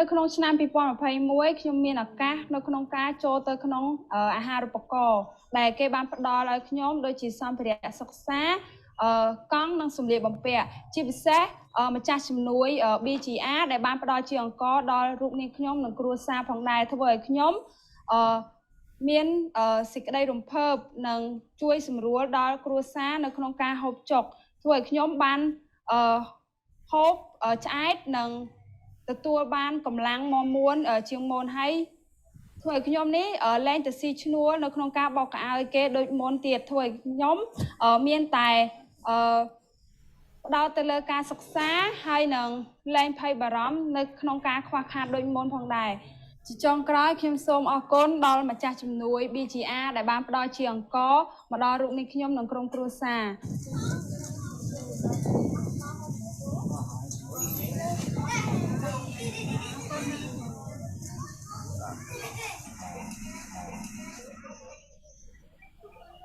បាទឈ្មោះជុំហុងអាយុ63ឆ្នាំជាឪពុករបស់រៀងស្រីនៅខ្ញុំសូមអរគុណដល់ម្ចាស់ជំនួយដើម្បីជួយ BGR ដើម្បីជួយឧបត្ថម្ភជាអង្គខ្ញុំសូមអរគុណខ្ញុំសូមអរគុណដល់ម្ចាស់ជំនួយ BGR I would like to thank to Bodhi Global Relief for working so hard and taking time just to raise fund and support me throughout university. You have changed my life for the better. I am forever grateful for your support.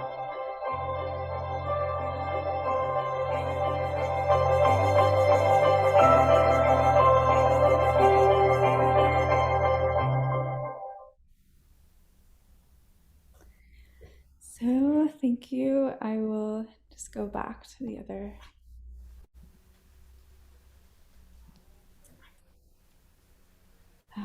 Okay, so that was really exciting for them to make for Buddhist Global Relief, and the team in Cambodia worked really hard to prepare it, so I'm really happy we got to share it. The young girl that was featured studies at Royal University of Phnom Penh and studies physics. She's an excellent English student, and she is in her second year of university support under BGR's grant. Finally, just want to say on behalf of Lotus Outreach, thank you so much for this long-term partnership impacting so many students. It's really exciting, the university scholarships and the way that program is growing with your inspired and generous support.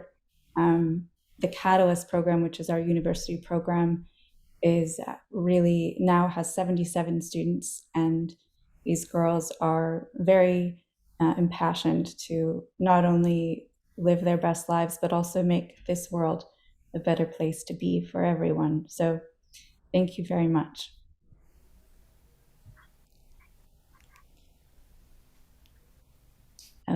Thank you so much, Genevieve. That was really, really very uplifting presentation. And I really see the confidence in the young women. It's really beautiful to see them and their strength.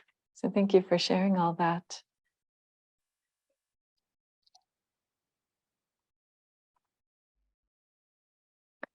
All right, so continuing on, our next speaker is going to offer Dhamma reflection. Our next speaker is Joseph Goldstein. He's one of the pioneers in the teaching of insight meditation in the United States and the co-founder of Insight Meditation Society in Barre, Massachusetts, the Barre Center for Buddhist Studies, and the Forest Refuge and IMS Center for Teacher-Supported Individual Practice. He's the author of Mindfulness, A Practical Guide to Awakening, One Dharma, The Emerging Western Buddhism, Insight Meditation, and the Experience of Insight, among many other books. So thank you so much, Joseph, for being here, and I look forward to hearing you share some wisdom with us. Thank you, Ayyā. And it has really been wonderful and inspiring to just see and hear all these stories. It's really uplifting, and we could all use that. Yes. So when Venerable Bhikkhu Bodhi asked me to share some Dharma reflections, I began thinking about the qualities of the heart and mind which make this organization so amazingly effective. And it seemed to me that the foundation for all the good work that BGR is doing are the qualities of mindfulness and compassion, and how they relate to one another. So as all of you know, compassion arises from our willingness to come close to suffering.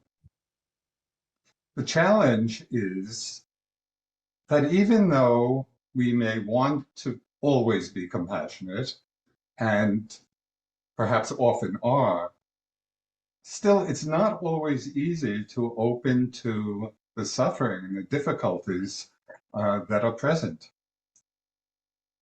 And just as there are many times when we don't want to particularly acknowledge our own pain or difficulties or suffering, we often distract ourselves from opening to the pain and suffering of others. Now, there can be very strong tendencies in our minds that keep us defended or indifferent or apathetic in the face of suffering.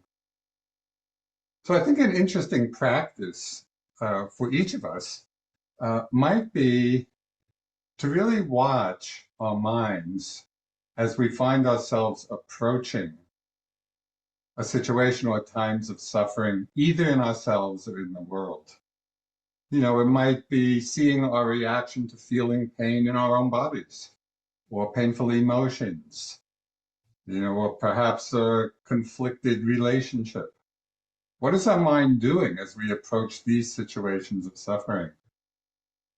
Or it may be many situations of suffering in the world, you know, poverty or racial injustice or natural disasters. I don't know, this is just to name a few.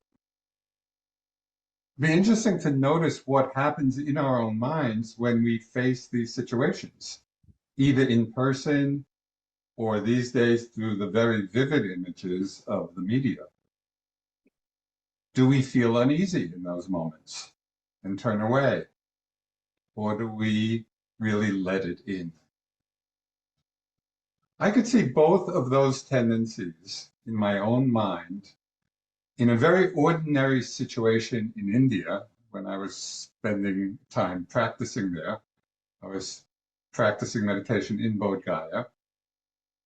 And in between retreats, I would often walk into the bazaar, the village, you know, to a chai shop, a tea shop for some sweets and tea.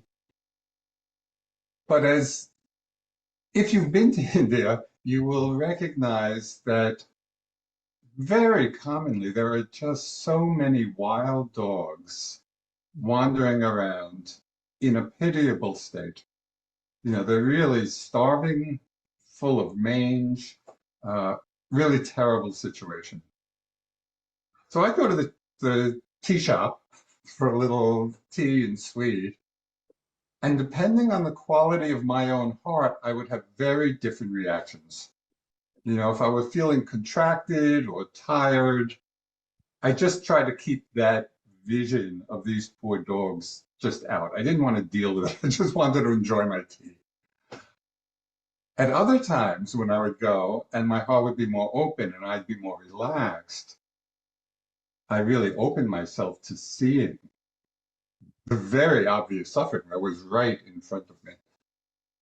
And when I felt that openness to seeing it and to being with it, it's quite remarkable. A feeling of compassion arose quite spontaneously, just out of the willingness to be there with the suffering.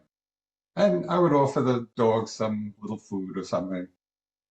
But it was very interesting to me to see the difference between these two responses in myself.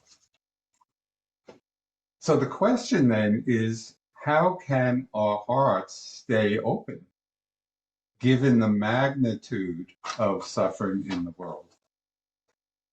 Is it possible to open to it all? To open to it all with compassion and actually diminish the habit patterns, of indifference or apathy. Here, Buddhist Global Relief is really showing us the way how to do this. And that's why the organization is just so inspiring. Again, you're all familiar with this. Compassion requires openness. It requires equanimity. It requires mindfulness. Basically, learning to let things in without drowning in the difficulties, without being overcome by sorrow about the situation. It's really learning how to be with the truth of things as they are. And this is the great gift of mindfulness to compassion. And it's what we do on a personal level, and we can observe this in ourselves, in our own life and our practice. Every time we practice opening to our own pain, our own struggles, our own suffering, as we practice coming close to it and being open to it, it gives us greater strength and willingness and courage to be with the suffering of others. And it's interesting that while empathy, the feeling of empathy, brings us close to suffering, compassion takes a further step, and a further essential step. Because it's not only about feeling what others are feeling, but it's about acting, being motivated to act on that feeling. And Thich Nhat Hanh expressed this so beautifully and so succinctly when he said, compassion is a verb. And I love that as an expression. Compassion is a verb. Compassion means taking action. And of course, this is what Buddhist Global Relief is doing so effectively and so successfully in the world. That is just a tremendous inspiration for me and for many others. So thank you to all involved in sustaining and strengthening this wonderful organization.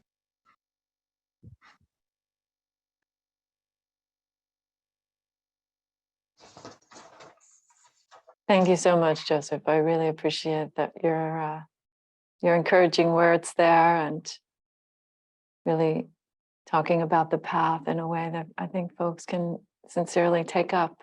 It's beautiful. Thank you. Wonderful. So I'm aware that that we're running a little bit behind, but nonetheless we have another presentation from one of our partners that I think is going to be really valuable for everyone to see. So please stay with us for a few more minutes. We're going to hear now from Amrita Basu, and Amrita is a professor of political science and women's studies at Amherst College. And she's also executive director of Building Bridges India, and also a very strong partner of BGR's. Building Bridges India is, and she's going to tell us about the vocational and agricultural training programs. So thank you so much, Amrita, for being with us, and please share your presentation. You're still muted, so if we can get you unmuted there.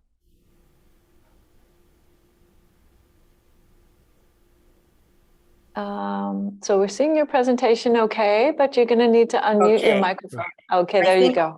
Can you hear me now? I can hear you now. Thank you. Okay, wonderful. I'm mindful of the fact that the hour is late, but I'm also so inspired by everything I've heard. And these last comments by Joseph Goldstein were very inspiring to me. As a scholar, as an academic, I study oppression, inequality, injustice, but it's very different to confront it by seeing it in close proximity, as I have in working on this project, Building Bridges India. And as Joseph said, it's really in confronting it more directly that I feel my own compassion has increased. So we work with this, Building Bridges India. Our goal is to improve the conditions of rural women and their families in the northern Indian state of Punjab. And our work centers on widows whose husbands committed suicide due to agrarian indebtedness. We learned about this some years ago when newspapers began to publish accounts of large numbers of farmers, mostly men, who were taking their own lives because they could not afford to pay exorbitant loans from money lenders who were threatening to take over their land and rendering them impoverished. These are people who could not get bank loans at lower rates. So many men were committing suicide and leaving their widows to care for their family when these widows were not working and barely earning anything. So our project began in Punjab in India, and these are the districts. There are 3 districts that we work in. Punjab is a very wealthy state of India, but it is, like many states in India, characterized by extreme class inequalities. In the area we work in, Sangrur, is extremely poor. So we, with the support of Buddhist Global Relief, have initiated 2 projects, and I'm going to tell you about them in a moment, but I first wanted to pay tribute to the person who initiated this work, who is my mother, Rasil Basu. She worked for many years at the United Nations, and then she returned to India and pursued philanthropic work and founded Building Bridges India. The target population that we work with is women of the ages of 15 to 35 years old. That's the group that's most interested in working with us. We do also include some men in the project. A large majority of the population in the region we work is Sikh, so 57% of the people we work with are Sikh. The remainder are Hindus and Muslims. And all of the women we work with come from extremely poor families whose income is around 2,000 to 2,500 rupees per month. There are 2 main initiatives we're working on with the support of Buddhist Global Relief. The first is the Organic Farming Initiative, where large-scale commercial farming is ruining the land by causing massive environmental degradation and also contributing to malnutrition and other illnesses because of the use of synthetic pesticides and fertilizers. We have sought to educate women about their nutrition and preventive health care. We have set up organic farms where women learn cross-crop cultivation of vegetables and herbal plants, both for home remedies and to promote health-conscious consumption. We also have increased cooperative farming. Most of these families have very small plots of land or none at all, so they're able to farm in these communal gardens and to learn the value of working together. We started herb garden cultivation, where people learn to produce medicinal herbs and herbal remedies, and they're able to sell some of these herbal remedies on the market to contribute to their incomes. The second major project that we're involved in is the Livelihood Project for Long-Term Sustainability. Women learn how to do embroidery, stitching garments, making toys, candles, and home furnishings. As we've been able to train a group of women, those women have shown an interest in increasing their entrepreneurial skills. They want to learn more about how to manage small businesses, pricing, quality control, product delivery, and identifying places where they can sell their goods. Women also learn basic marketing and accounting skills. Sorry, I think I skipped over.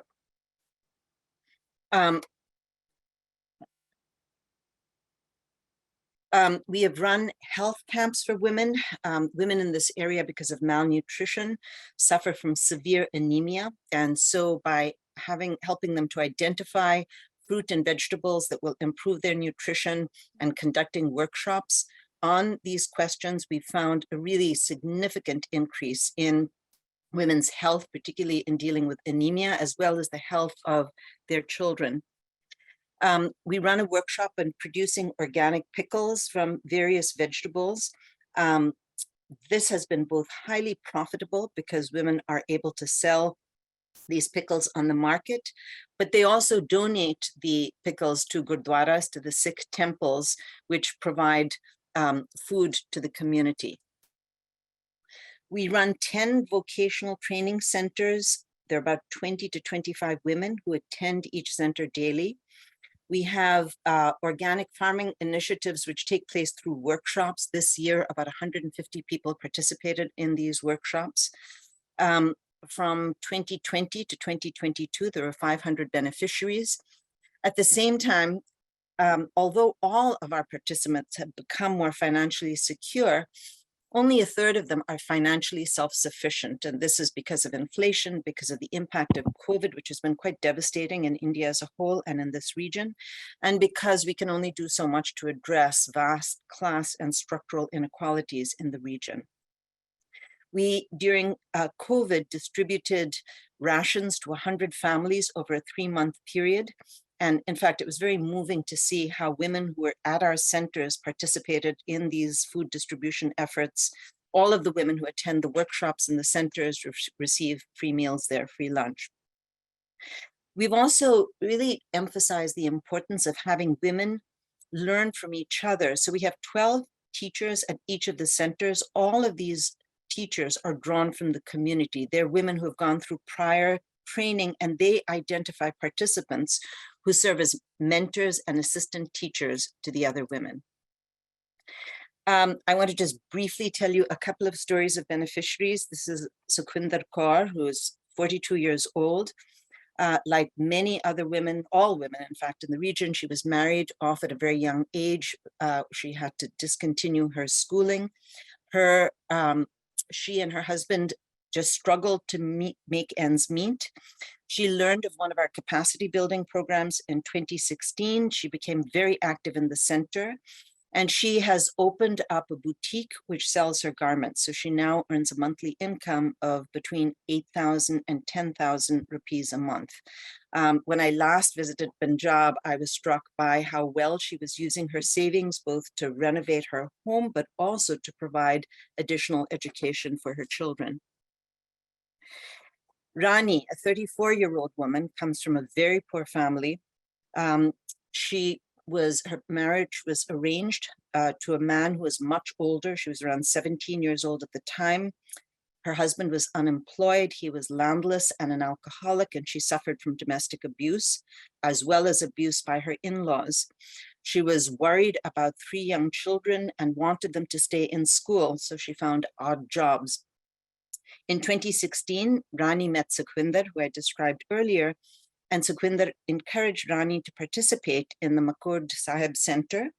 Rani became very active in the organic farming initiative and attended all the workshops, began to cultivate vegetables, both for consumption and also for sale. So she now earns an income between October and March of 4,000 to 5,000 rupees a month. And then she earns an additional 24,000 rupees during the year selling pickles.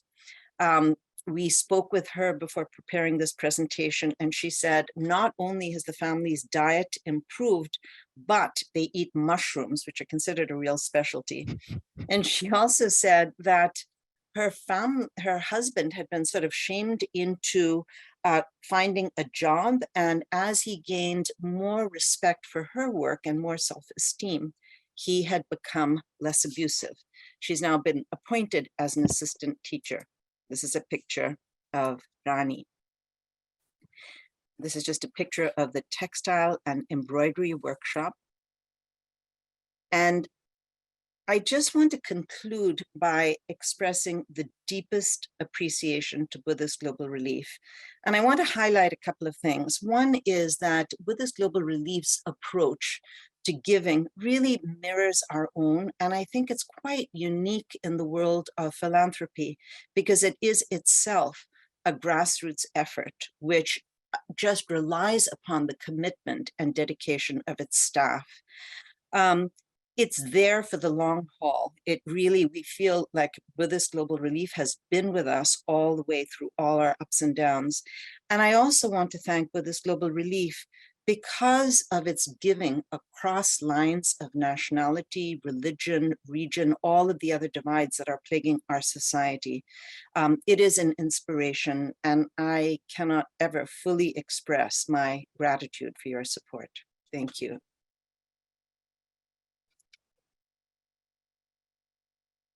Wonderful, Amrita, thank you so much. What a beautiful presentation, and really seeing how very practical steps are literally changing lives for those women and their children and their families. Just very beautiful stories. Thank you so much. Wonderful. So I will, at this point, let's see, we'll go back to David Brodden for a few comments about giving. Thank you, Ayyā. And thank you all of our presenters today for your incredible stories and inspirational talks.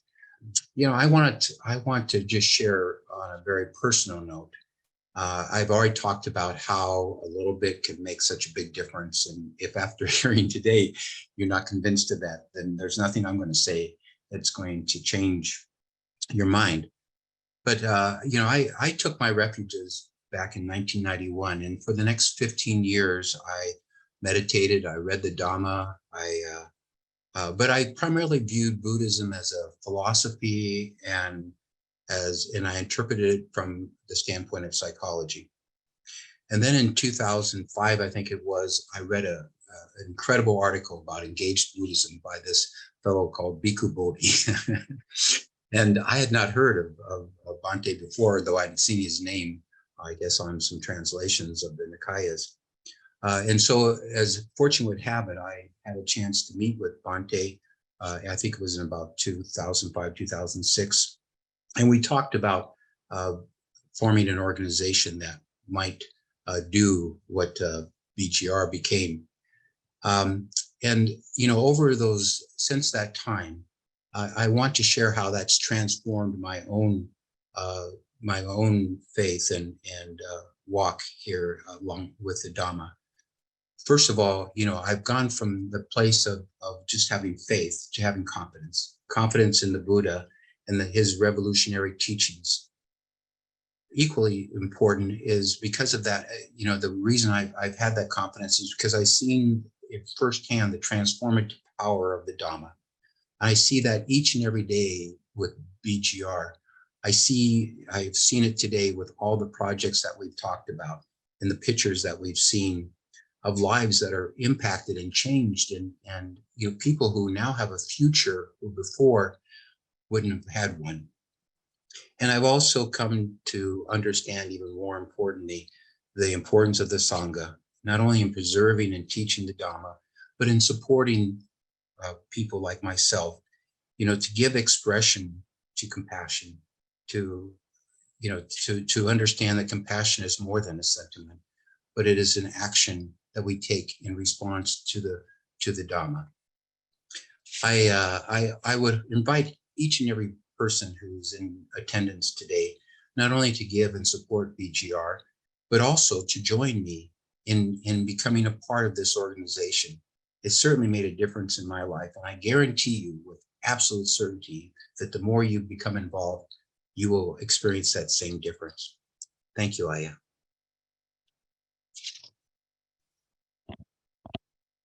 Thank you so much, David. Wonderful. And Venerable Bhikkhu Bodhi, Bhante, please, if you would lead us in a closing here and offer your reflection so that we can go with a full heart. Okay, first, I want to thank all of the speakers who have taken time out from their busy schedules to join us today, and to also thank our partner organizations for giving their presentations. It's one thing to learn about the impact of our work when we see it in the form of reports, written reports with figures and written information. And it's another thing, very different thing, to hear it directly from the leaders of these organizations verbally, and to see visual presentations of the impact of our projects.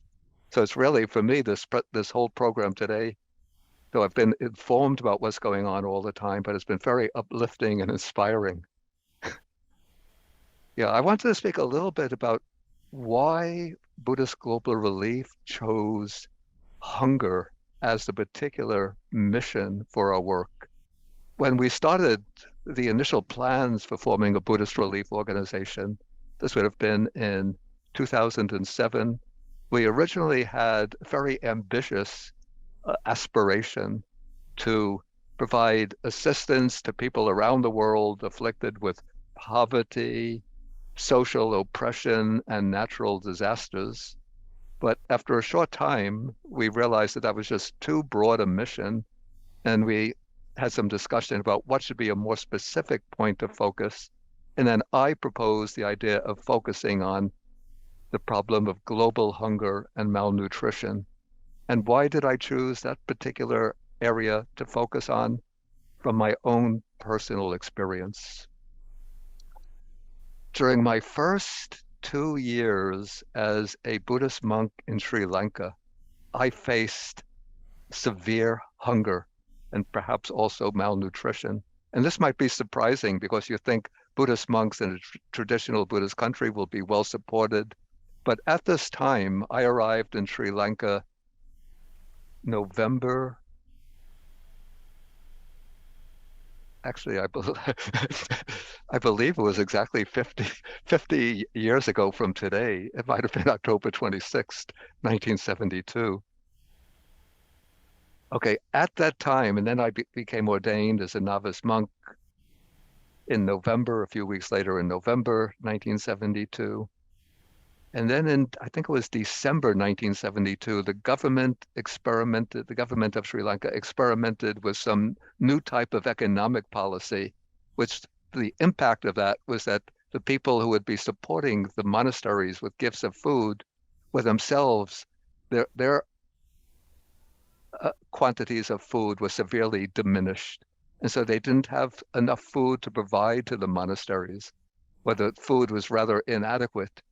And so for day after day, month after month, I was not receiving sufficient amount of food.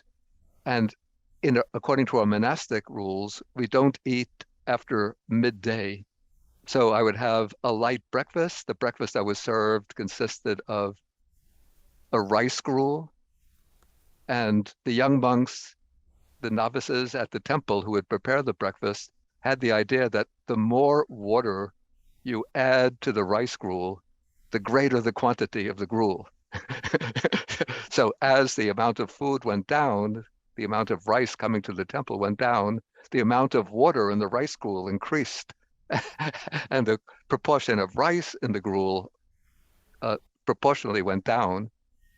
And so it was largely a watery rice gruel with, once in a while, it would be one of these small South Asian bananas, and sometimes a cream cracker or 2 cream crackers, like Nabisco biscuits.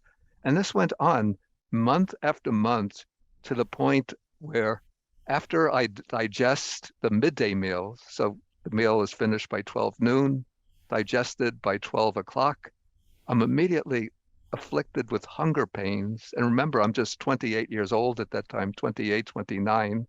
So a young person like that still needs food. And so I'm thinking from 2 p.m., the mind is obsessed by the thought of food. One actually feels the hunger, not just a growling in the belly, but when you're not getting sufficient food month after month, one actually feels almost literally the cells of one's body crying out for essential nutrients, for vitamins and minerals. And this went on for a couple of years till things changed in the year 1974, late 74, 75. Then the economic policy changed and people had more food. Then the offerings increased, so we were able to get sufficient food. But this gave me a firsthand experience of hunger. And so I came really to understand that what hunger feels like when you experience it in the cells of your body, in the bones of the body, when the body is crying out for food. And it reached such a point that my sense of hearing became so sensitive that early in the morning, when I'm waiting for the novices to come to bring me the bowl of rice gruel, so my hearing is so sensitive at that point that I think, see, my little hut was a few hundred yards from the main temple. So I think when the novice steps out of the temple and starts walking towards my hut, I could pick up the footsteps.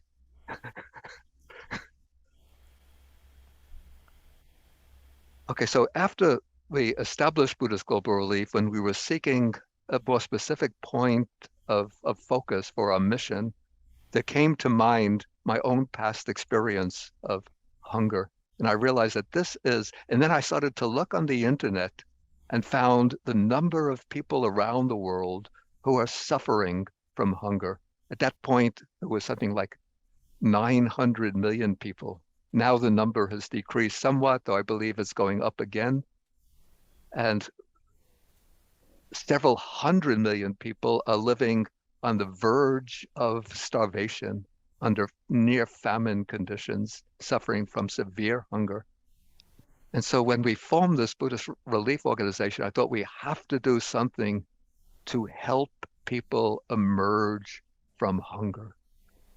But then when we started to look into the roots of hunger, we saw that the root of hunger is poverty. And what is it that sustains poverty? What is it that maintains poverty? And some of the factors that we found contribute to poverty and that maintain poverty around the world.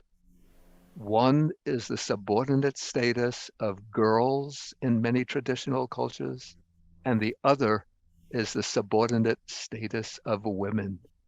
And so therefore, we saw the need that if we're going to address the problem of poverty, what we have to do is provide girls with the education they need to advance in their lives, to step out from that vicious cycle of poverty, and to provide women with the means to start right livelihood projects that can support their families, such as the projects that we just saw illustrated by Amrit Basu, the projects taking place in the Punjab in India, projects like that. And so in that way, we started to expand the range of our projects from starting with direct food aid, but then tackling the roots of hunger by going down to look at, to improve the status of women, and then seeking to elevate girls through education. And I think the projects of Lotus Outreach have been so inspiring for me personally, seeing these girls coming from the poorest strata of Cambodian society. I've seen pictures of the conditions on which they live, just like little huts. Sometimes there are several siblings, 4 or 5 children, just a hut on stilts and almost nothing else. There's no separate rooms. They're all sleeping together in one room, and the food is just minimal. And the girls, if they didn't get that opportunity, what would be their destination in life?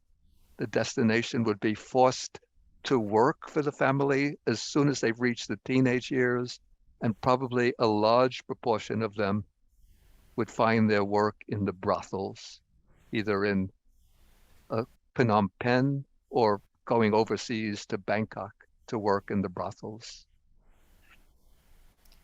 And so through the kind of project that Lotus Outreach has launched, providing the education for these girls, for rice support to the girls' families, it's not only dealing directly with the problem of hunger, but it's helping those the girls to reach a state of self-confidence, of education, of inner strength in their life, so they could pave the way to a bright future for themselves. And so I think the way these projects emerge, develop, and give others a chance to live with true dignity, with true inner confidence, shows that when compassion is put into action, it could transform individual lives. And by transforming individual lives, when those lives, though they might be spread out over different parts of the world, widely separate from each other, but I believe that there's a kind of invisible spiritual net which binds them together, and that invisible spiritual net binding them together, if it gains enough force, enough power through our own contributions to the work of compassion, it would set in motion a force that can transform this direction of the world, from a world in which we find conflict, hostility, hatred, despoliation, destruction of the natural environment, racism, ethnic hostilities, war, great divisions in wealth between the extremely rich who can finance their own joyrides into outer space, and millions and millions of other people, perhaps 2 billion people, who are just struggling to get by from day to day. So the work of compassion, if put into action, can set in motion this transformative force that hopefully can bring about vast changes in the world. So let us all rejoice in this work of compassion that we've enacted through the work of Buddhist Global Relief and through your own contributions in your own ways to putting compassion into action. So thank you very much, and may all the blessings be with everyone who's contributed to the program today and to the continuing ongoing work of compassion in the world. Sadhu, sadhu, sadhu. Thank you so much, Bhante. Thank you so much. And thank you to all the BGR staff, all the donors, all the benefactors, all the presenters, the teachers, the project partners, the funding partners, all of you. May you all be well. BGR board also here. Be well. Thank you so much for coming and joining us for this day. Many blessings. Thank you, Venerable Lekshe. Thank you. Many blessings. Thank you, Ayyā. Thank you. Bye-bye. Okay. Bye. Bhante Bodhi, we want you to come to Toronto so that we can organize that one. I'm looking forward to seeing you here, Bhante. Okay. You are my inspiration. I should just mention that when I was living in Sri Lanka together with Venerable Nyanaponika at Forest Hermitage, at that time there was an American nun, her name was Ayyā Dhammadīpā, who would come to visit us every Tuesday. And she had a cottage. She moved to a cottage in part of Kandy called Primrose Gardens. And she told us that there was a young monk, a Bangladeshi monk, at the Buddhist Temple at Primrose Gardens, who knew that she was visiting Venerable Nyanaponika and myself, and he wanted to come along with her to visit us, a 17-year-old novice monk. And so one day she brought him along, he visited us, we had a little chat, and then we said goodbye after that chat. Years later, many years later, somehow on Facebook, I saw that monk living in Toronto with many, many friends and followers and putting out messages every day. And I don't think I recognized the name, but I recognized the face. That is the young monk from Kandy that visited us. I think I sent him a message saying, were you the young monk who visited us? And then he said, yes. And I believe this year, I think he passed his 50th birthday. So that was when you were 17, that was like 33 years ago. Yes, Bhante, we would like to see you in Toronto, and Geeta told me she has invited you. And I'm hoping to organize that event, walk to feed the hungry. Okay, that would be great. Yeah, that would be great. Yeah. Thank you, Bhante. Wish you well. Thank you. Okay, so thank you again. Thank you everybody for joining. Thank you, Bhante. Thank you, everyone. Thank you, Bhante. Thank you, Ayyā, and thank you, all the Okay. speakers, Dharma teachers, and friends. Thank you. Thank you, Bhante. Thank you, Bhante. Thank you, Bhante. We'll see you in Toronto. Thank you, everyone. Okay. Thank you, Bhante. Thank you. Thank you. you. Bye-bye. Thank you, all the venerables. Thank you. Thank you all.